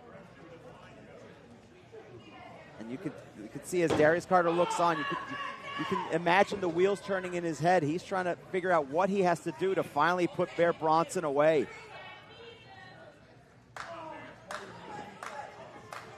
Almost stalking him. Darius knows what he wants to do next. We're going to have to wait and find out, but he is waiting for Bear to get to his feet. Carter foaming at the mouth to execute his plan as he's on the chase to victory here. What a first time ever encounter after a slew of which cataloged across the evening. Perhaps time for the Royal Flush. But Bronson using that strength to fight his way out. Uh-oh. And even though he's favoring that back here, that was something that woke up Bear. Look at this face-off. Look at the intensity amongst these two competitors. For Bear Bronson, back hurt and all, there is no pain worse than the disrespect that he has been receiving from Darius Carter. And that slap in the face has sent this in a different direction. Ooh. Stiff shot there by Carter. Those big European uppercuts having no impact on Bear Bronson. And Bronson with those mastodon attacks. The back and forth here, and this is the bread and butter of Darius Carter. This is one of those maneuvers that is in his repertoire because he does it best. But he can barely move Bronson. Carter rejoicing until a true jubilee by Bear Bronson. And he can go for the discus. Going for that discus forearm. Carter takes the knee. It's almost like he slowed down because of that back. If you saw it, he grabbed that lower back. And that's one of those things, if you've ever had back pain, when you step on your foot the wrong way. Oh! Big boom. Incredible enziguri by Carter. And now, back in control is the Allfather. Can he stay on TNA? Oh! 1, 2, 3. Only a 2 for the Bear Trap Slam. 2 counts. By TNA's own Bear Bronson. 2 count only here, and Bronson with that big sidewalk slam, shades of the big boss man. But again, look at him on the ground. What do you see? Where does the left hand go immediately to that lower back? Yeah. He is not fighting at 100%, and yet he is still alive in this matchup because that is the spirit and ability of Bear Bronson. And bear in mind, compared to the defender, he's still down. The attacker that is Bear Bronson, the man that the Respect Rebellion is rallying behind. When Bear Bronson was let go by AEW, he made it his mission that he would never be looked down upon again. He would never be disrespected by a company, never be a second thought. Whoa. That is what drives him. And calling his shot, Fire Thunder Driver. A patented championship maneuver of Bear Bronson's as Darius disintegrates right before the feet of the Deathmatch Berserker. And this could be it for Darius Carter. You know, he has fought a valid effort here, but again, that lower back. Again, that lower back coming into play here. And yet lifting up Carter for that power slam that he hit before, but Carter. But only with one hand, bear in mind. Carter shoving Bronson into that turnbuckle. But Bronson will not relent here. Cross chop. As Bear again tried to touch down from that second rope. And that is intelligent wrestling from Darius Carter. Forget about punching him in the face. Go after the throat. Knock the wind out of him. Save yourself from the top rope. Ooh! And again, smartly using that ring positioning, that leverage with Bear's feet that way, he can let the ring do the work on that snapmare, that jawbreaker. Now Carter in control of the corner here as the Allfather perhaps thinking superplex. Well, he's going to take advantage. Bear Bronson's already up at the top rope. Half the work is getting somebody like this up there. Oh, this no. will be impressive. Oh! Carter absolutely cleanly suplexing Bear Bronson. Ay, Dios mío. Dropping him on his back in the center of that ring. That ring bowed a little bit. And again on that back. And Carter. Perhaps top of that pile driver. Yes, yes, yes. Could he hit it? If he does, this is going to be over. Oh, right on his head. Here we go. 1, 2. Whoa. I cannot believe that. That should be done. Bear Bronson, this should be over, and Carter should be on his way to the dressing room to celebrate. Carter's about to have an aneurysm after that. Oh, camel clutch time. Yes. Oh, no. Look at that. Carter. Modified camel clutch. No. Before he could not apply the sleeper, so instead utilizing the camel clutch as a base to get those arms fully laced across the neck and throat area. And guess what else it does? He's sitting right on that lower back. This man is a wrestling genius. Oh. And Bear Bronson is a grisly monster. And perhaps he is awoken. Intelligence, no match there for Bear Bronson's strength, no matter how smart Darius Carter is. Oh, yeah, it's Bambino. Yeah, big brains are no match for sharp teeth here. Ooh, big double clothesline. What a match. This has been incredible. This battle for pride, no championship on the line, only respect and admiration. Again, this is one of the defining victories that Darius Carter needs to reach the level that he's after. Yeah, he has been pining for years, and deservedly so. He should be in what we call the bigs. Whoa, what? Wait a minute. What is this? Sammy Chaos?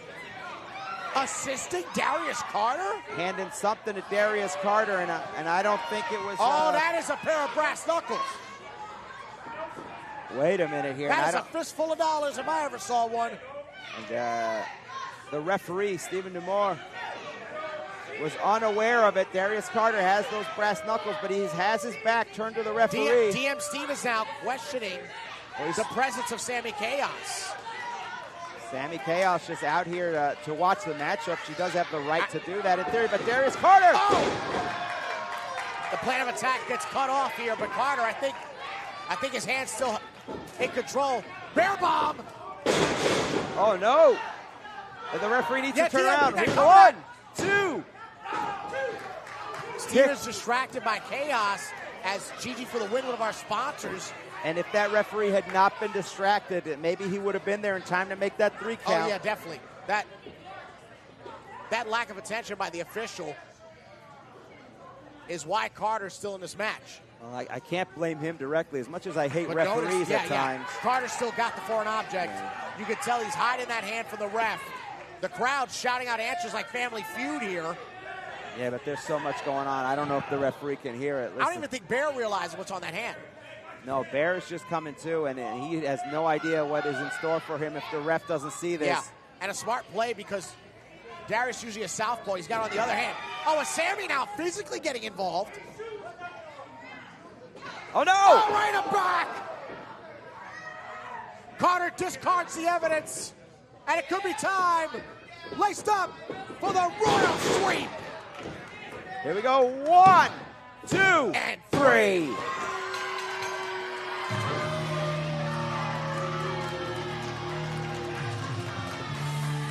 Here's your winner, Mr. Darius Carter.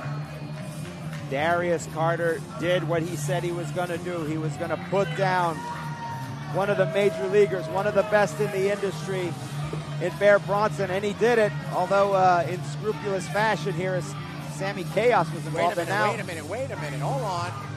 The party guests keep arriving here as Amity LaVey is out. This is not coincidence. This is a developing story.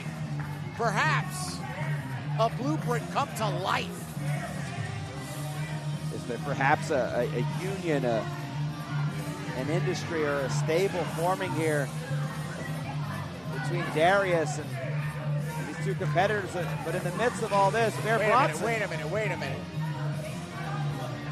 Oh, I know what's going on here. We haven't discussed the personal life of Bear Bronson, but... and Sammy are standing side by side with the focus of attack being the bear in the wilderness himself. And he is helpless here. The big splash right on that injured back. Chaos now with a third. That compromised back here. There's Gabby. Carter's got nothing to do with this. Carter has his W. That's all he needs. Big spear. Cut in half is LaVey. And now Godzilla and Gotsuki go toe-to-toe. Forza coming out here to protect her husband. We haven't talked about their personal lives. A lot of questions got to be answered right now, Harry. Sammy Chaos, having done what she needed to do, is exiting the ring here, but taking Amity LaVey with her. Carter still watching, but perhaps not truly part of it. Well, I don't know if he was part of it, but he certainly benefited from it. As poor Bear Bronson gets taken out both in the match and in the post-match conflict. Gabby calling for some help from the back here. As Bear Bronson there's is Uncle Steven. There's Ref Steven Domingue.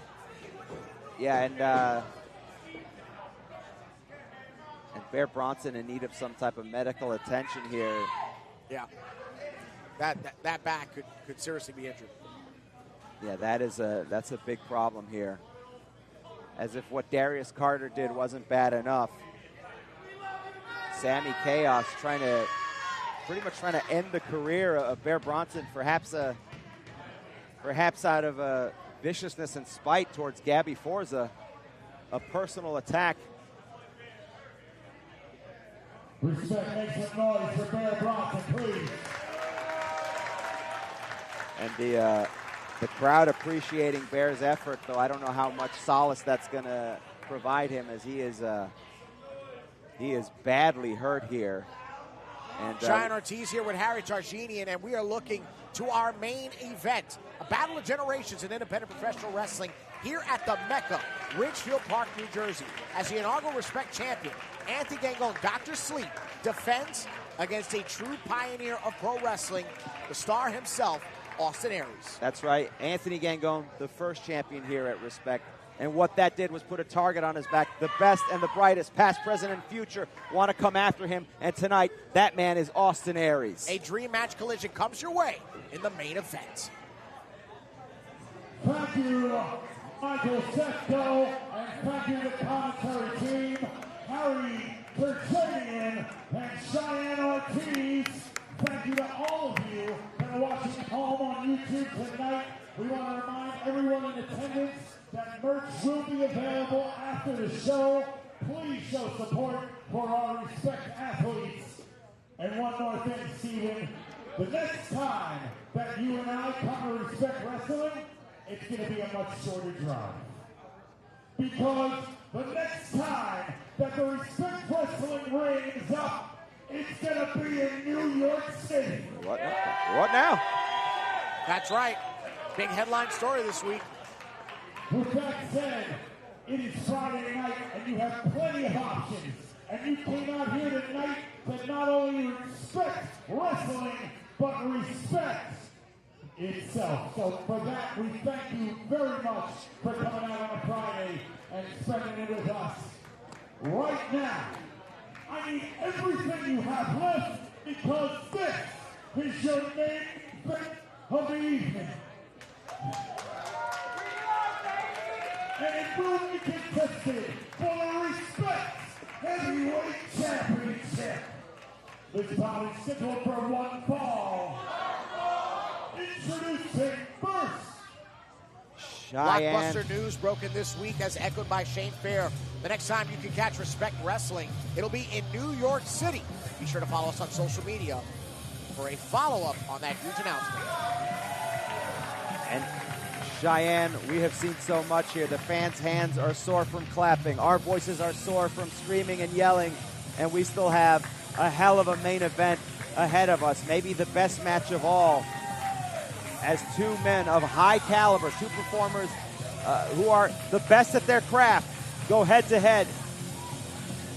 First, we see Austin Aries representing MLW with that championship. He's been called many things. A-double, greatest man that ever lived. A walking example of a belt collector. The king of controversy and a star. There truly is only one and only, Austin Aries. And again, Cheyenne, another company that is represented here at Respect. MLW, TNA, AEW. These are some of the best competitors. Here we go. And his opponent.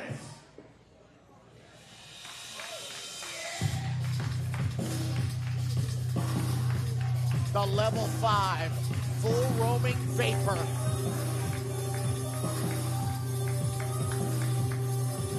The man who is champion. The man who represents Respect, whether we like it or not. Dr. Sleep, Anthony Gangone. He's carried this company on his back. He's taken on the biggest and the best. And there's another challenger hoping to dethrone Dr. Sleep. Anthony Gangone having his best year to date. You know, you talk about Austin Aries being the belt collector. Gangone has currently a nice collection himself. Multiple companies where he is the leader. He is the man. And nobody's taken him down yet. I'd like to welcome you both to the main event of Respect Wrestling's All or Nothing. This bout will be for the Respect Wrestling Heavyweight Championship. The man in charge at the sound of the bell, referee Stephen Dubang. Introducing first in the far corner to my left, the challenger. He is a current star of MLW, fighting out of Milwaukee, Wisconsin, and weighing in this evening at 202 pounds. He is a 5-time world champion and your reigning MLW open weight champion. This is the one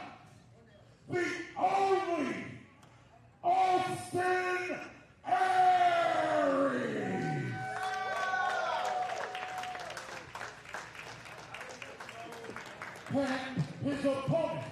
He is fighting out of downstairs.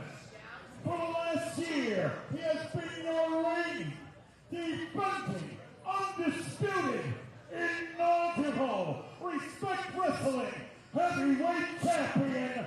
This is Dr. Sleep, Anthony Landon. Those creepy, sinister eyes that should be reserved for a Dateline documentary as he holds that championship. Say what you will, but there is no unsolved mystery about Anthony Gangon's success. People still awake out here?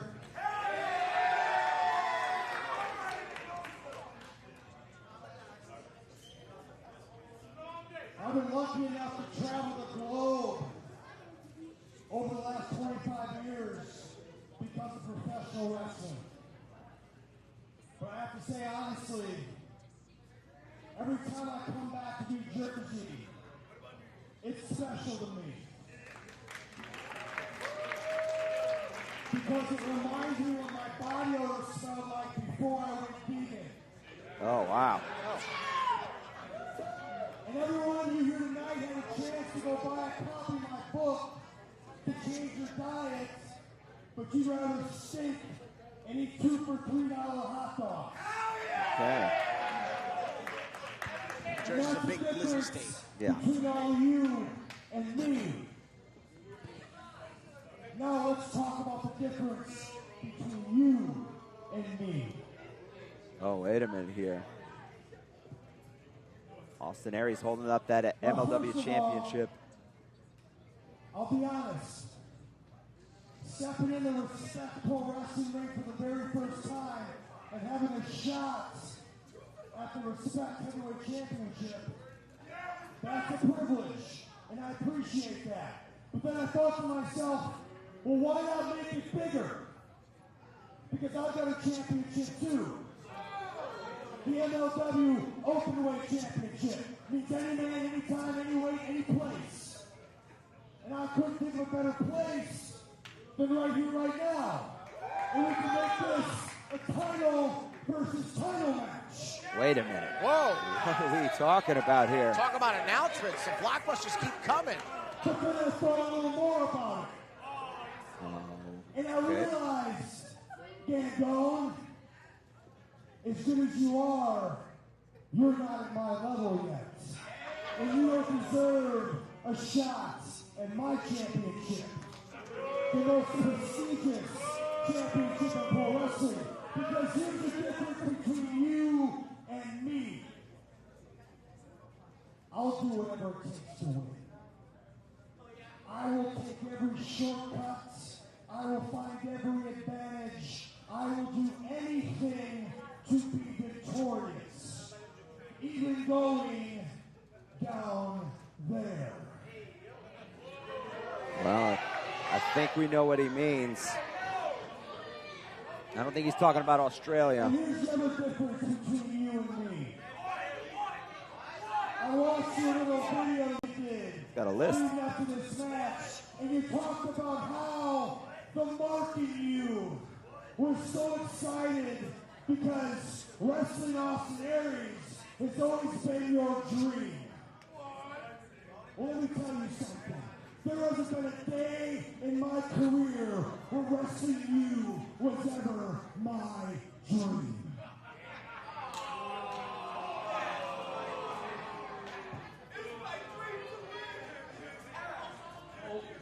Aries, you're right. You're right. For Anthony Gangon, you were a dream match. But Anthony Gangon doesn't exist anymore, and that mark doesn't exist anymore. So, I want you to understand something. You're willing to go low. I'm willing to go even lower than you. Yeah. So, I'll tell you this. The only thing you have to worry about, not the market, you have to worry about Dr. Sleep and putting your ass to sleep tonight.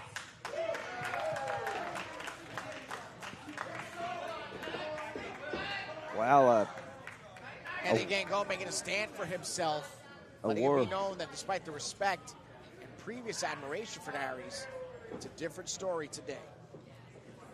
Well, the War Awards that started this matchup, it's a long time in the making, especially for Anthony Gangone, who viewed this as a dream match. But let's be honest. Ever main event and a dream match, whether you're a fan or you're a participant in the ring. Let's be honest, though, that was many years ago. I don't know that this is the same Anthony Gangone mentally. I don't know that Anthony Gangone exists. All we have left is Dr. Sleep. And keep in mind, Austin Aries started something that has become commonplace on the independents. He's the original belt collector. Some of the things you've seen displayed this evening. For a man Aries' size, stature, just being a pro wrestler, Aries did it first. Aries at one time was not unusual to see him with multiple championships at once. Well, I mean, and if you want to talk about the resume, the 25-year resume of Austin Aries, Ring of Honor, WWE, Impact Wrestling, MLW currently. He has been all over the world and then some, and he's held gold everywhere he's made that stop.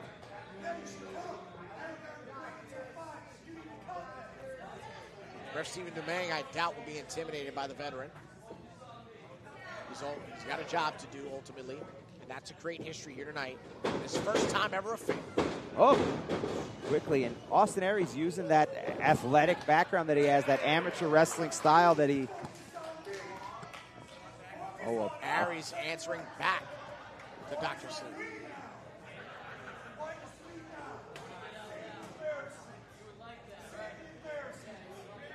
I don't think Anthony Gangone is leaving it at any point in this matchup. Austin Aries with the mind game, partially what has led to his success. But great waist lock. Gangone follows up. Gangone showing off a little athletic wrestling ability himself. And now some confidence to follow up. And of all the achievements of Austin Aries, the biggest one, the most surprising of all, is he's become such a jerk that he has these people cheering for Anthony Gangone. And that's something no one has done in this building yet, so congrats to Austin Aries on that.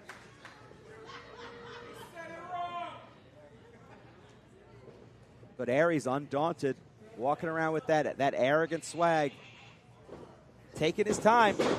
Back to the collar and elbow tie-up as Aries tightly applies the headlock. For now, in control of the champion. Gangone gets a break, perhaps. Snook's going to shoot him off. And Dr. Sleep, quick on the step. Oh, and Aries with the cartwheel. Incredible conditioning, but Gangone hanging in the fight. Whoa!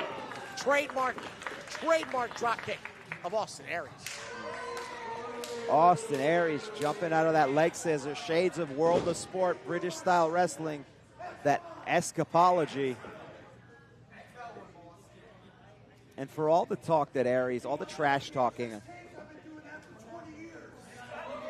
I do believe he has a level of respect or at least understanding of Gangone's ability. Make no mistake about it. I don't think he's looking through Gangone. I think he's just trying to trash talk him, use some mind games to get in the head of Gangone to take advantage. I definitely think he's trying to wither the spirit of Gangone's confidence, but ultimately, that game plan's not going to work. Gangone spirit, I think that left him a long time ago. Everybody knows who Gangone is. Gangone's a type of artist. No, without a doubt, but the man has become deranged over the last couple of years, but he can wrestle. Oh! Look at that. First time seeing a cartwheel from Dr. Sleep. That was impressive. Great hand balance. Austin Aries using that escapology again. Big boot from Gangone. Champion in control of the main event here at #AllOrNothing Respect Wrestling. Oh! Up and over goes Austin Aries to the outside of the ring. Once again, want to honor all of our sponsors. Gigi for the win. Prince Ringside Chat. Joe Delgado. Fantasy Faction. Of course, friends of SP. That's right. And Gangone going outside the ring after Austin Aries, trying to take advantage here of the situation.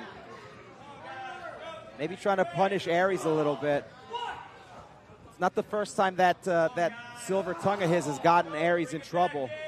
Great shot of Danny Nims and, of course, Shane Fair here at ringside. Oh! Austin. Hard impact on that ring post. The big chop there from Gangone.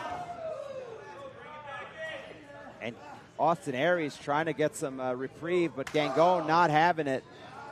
Although I guess Aries technically broke the count there, whether intentional or inadvertent. Gangone going to the top rope here. Something we don't often see from Dr. Sleep. But Aries quick to his feet, sweeping the legs and then crotching Gangone on that turnbuckle. And now those big chops there. Just dropping Anthony Gangone. Again. Aries now taking a measured walk. And again, back to the attack. From hand to hand. Pain does not discriminate. Look at how Aries just completely followed the target. We saw a lot of people tonight in the ring. Unfortunately, did not stay on their man. Aries wasted no time, staying on the measure. Well, that's what makes him so successful. That's 25 years of wrestling experience in organizations, and organizations at a special time frame. The early days of Ring of Honor. One of the first WWE Cruiserweight champions. TNA at its most recent, and now MLW. Austin Aries always finds himself at the right place at the right time, and he could find himself the respect champion. Look at that follow from the leg attack. Just making sure the Gangone does not get back to his feet at any cost here. But what's brilliant about that is he laid on the calf while he threw that chop. Oh, modified version of Hollywood and Vayne here. Almost a modern-day cloverleaf. What a brilliant submission. Yeah, that could hyperextend the knee of Dr. Sleep there. And if he does that, there's no chance of retaining the championship. Austin Aries, of course, Huggy Bear's favorite wrestler. Somebody's got to be. That's a great choice. And Austin Aries in phenomenal conditioning, especially 25 years. Which he equates that to the healthy living that he is involved with, the vegan lifestyle. He's even written several books on the subject. Devoted vegan, devoted life enthusiast. Gangone eats yet another turnbuckle. Not part of a steady diet. Even Aries would agree. Yeah, although it might be vegan. I don't think there's any meat in it. I see your point. Yeah. Depending on what it's made of, but either way here, Austin Aries just stalking Gangone and slowly going after him. Very patient, not rushing, picking his spots, and Gangone trying to fight back though.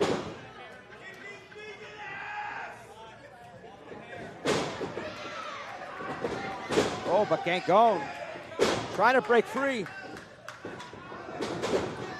Oh. Aries quickly with that knee to the solar plexus.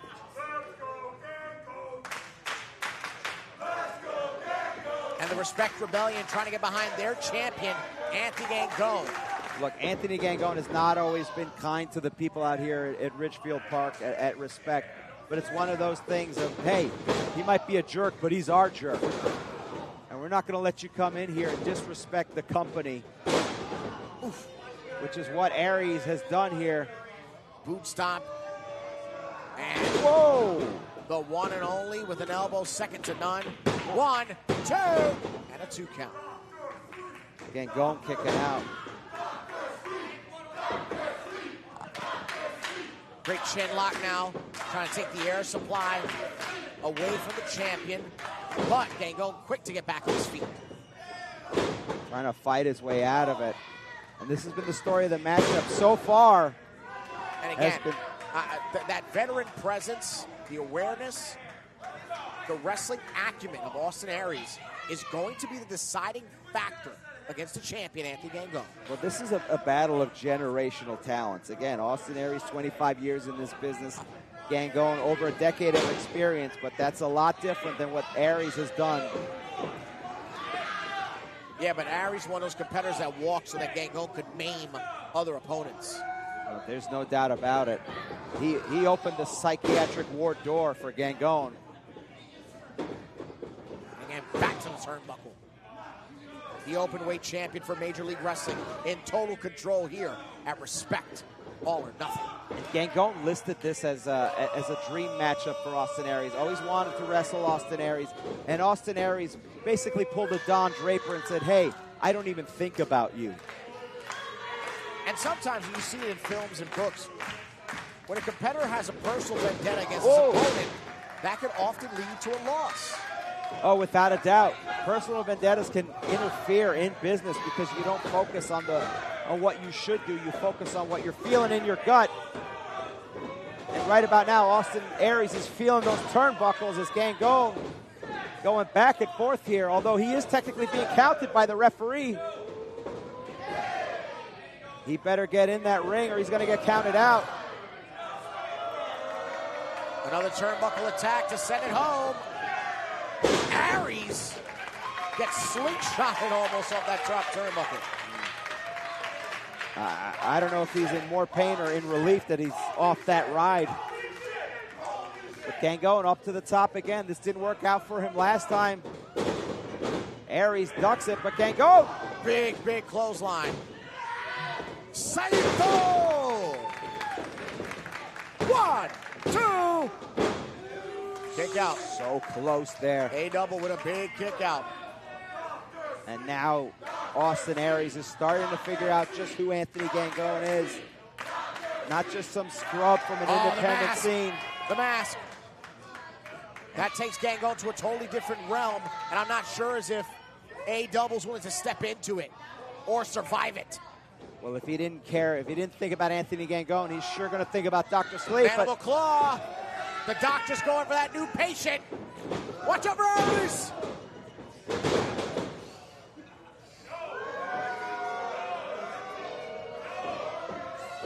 Oh, wow. Austin Aries with a throwback elbow. Uh-oh, he's got the mask. Oh, and mocking Anthony Gangon here. Oh, man. Complete disrespect here. And no regard for Gangon, but... Again, back to that turnbuckle. Wasted a lot of time doing his pantomime, and now Gangon takes advantage. Slingshot DDT, cover, legs on 1, 2. Near fall for the champion. We need a definitive maneuver for either competitor here to change the momentum or maintain it. And these fans want to see Gangon victorious, not because they love him, because they don't want to see that Respect Championship in the hands of Austin Aries. Gangon with the label lock. Great combination here from the splash. And the positioning for Gangon has Aries in the middle of the ring, but smartly he is able to make his way to the ropes. These fans don't want to see Aries leave with this championship. Oh, no. The reality is, it's not just that he represents Respect. He may take that title and not come back. Right. That's the type of person Austin Aries is. That's the downside of dealing with television talent. Ultimately, you go by their schedule. If Austin Aries is to take the championship and not appear at our New York show due to a scheduling conflict, imagine that. That would be a massive disappointment. Whoa! Gangon breaks, Aries breaks that up, using the rope to his advantage, and now... Big neck breaker, utilizing that middle rope. And those are steel cables. Those, they look bouncy, but those hurt, believe me, I know. They're tension wire. Ooh, right on the chin, did you see that? What a massive high drop kick. Follows up to a schoolboy, no, oh. Battle manipulation. That bridging STF. Another patented hold of Austin Aries. One of the people that put that maneuver on the map. But Gangon this time smartly reaches for the ropes. And that's the thing that Austin Aries, yes, he has 25 years of experience, but Gangon has wisdom beyond his years, which is why he's one of the best. Absolutely. Why he is the Respect Champion.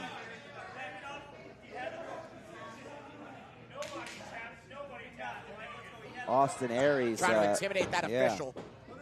Stephen Dumaine. Oh, think about that brainbuster. Gangon slips out. Yeah. And now the sleeper hold. Dr. Steve's got the sleeper on. Stephen Domingue! Oh, no! Was watching the hold be applied and gets plowed into that corner. And Domingue was doing what most refs do, trying to stay out of the No. way. Harry's got that open weight title from MLW.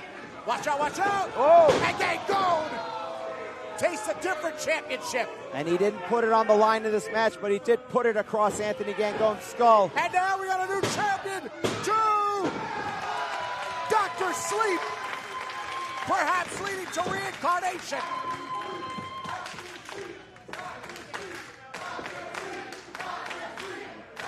Austin Aries again. Oh, wait a minute.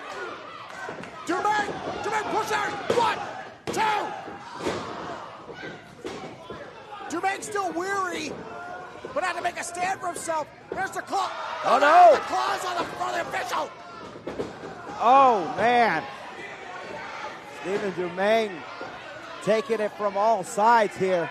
And now, Aries reaches this time for the Respect Heavyweight Championship. Oh, no, the claw! Oh! But Aries Well, that's one counter hold with for a sure. low blow. Oh, there is no way. Watch it! But Gangon reciprocates. And now Gangon giving Austin Aries a taste of his own medicine. That'll do it. Domingue's gonna get in position. 1, 2, 3.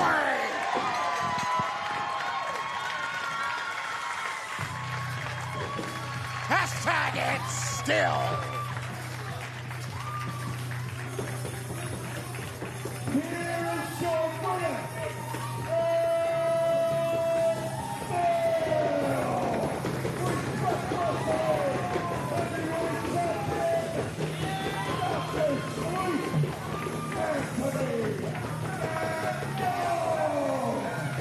Anthony Gangon took the match of his dreams and made it his opponent's nightmare. And these fans gathering around the ring to show their respect for Anthony Gangon and for this company as a whole.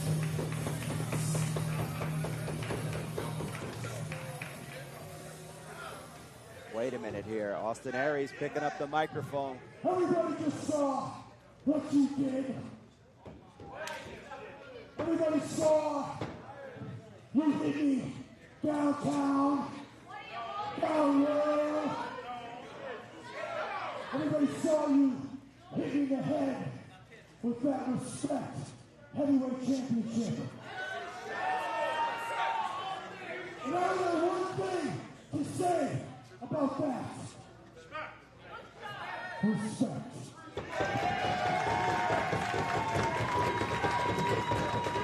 An eye for an eye. Gangon dreamt about it. Recognizes talent, and respect goes a long way. He wanted the respect and he got it in the most bizarre way possible, but Anthony Gangon got it. And what a night it has been, Cheyenne. This has been fantastic, a fantastic event. A history-making evening here at the Mecca, Ridgefield Park, with a slew of first-time ever affairs, headlined by hashtag and still Respect Heavyweight Champion, Dr. Sleep, Anthony Gangon. On behalf of Harry Targini, this is the voice, Cheyenne Ortiz. Have a good night, everybody.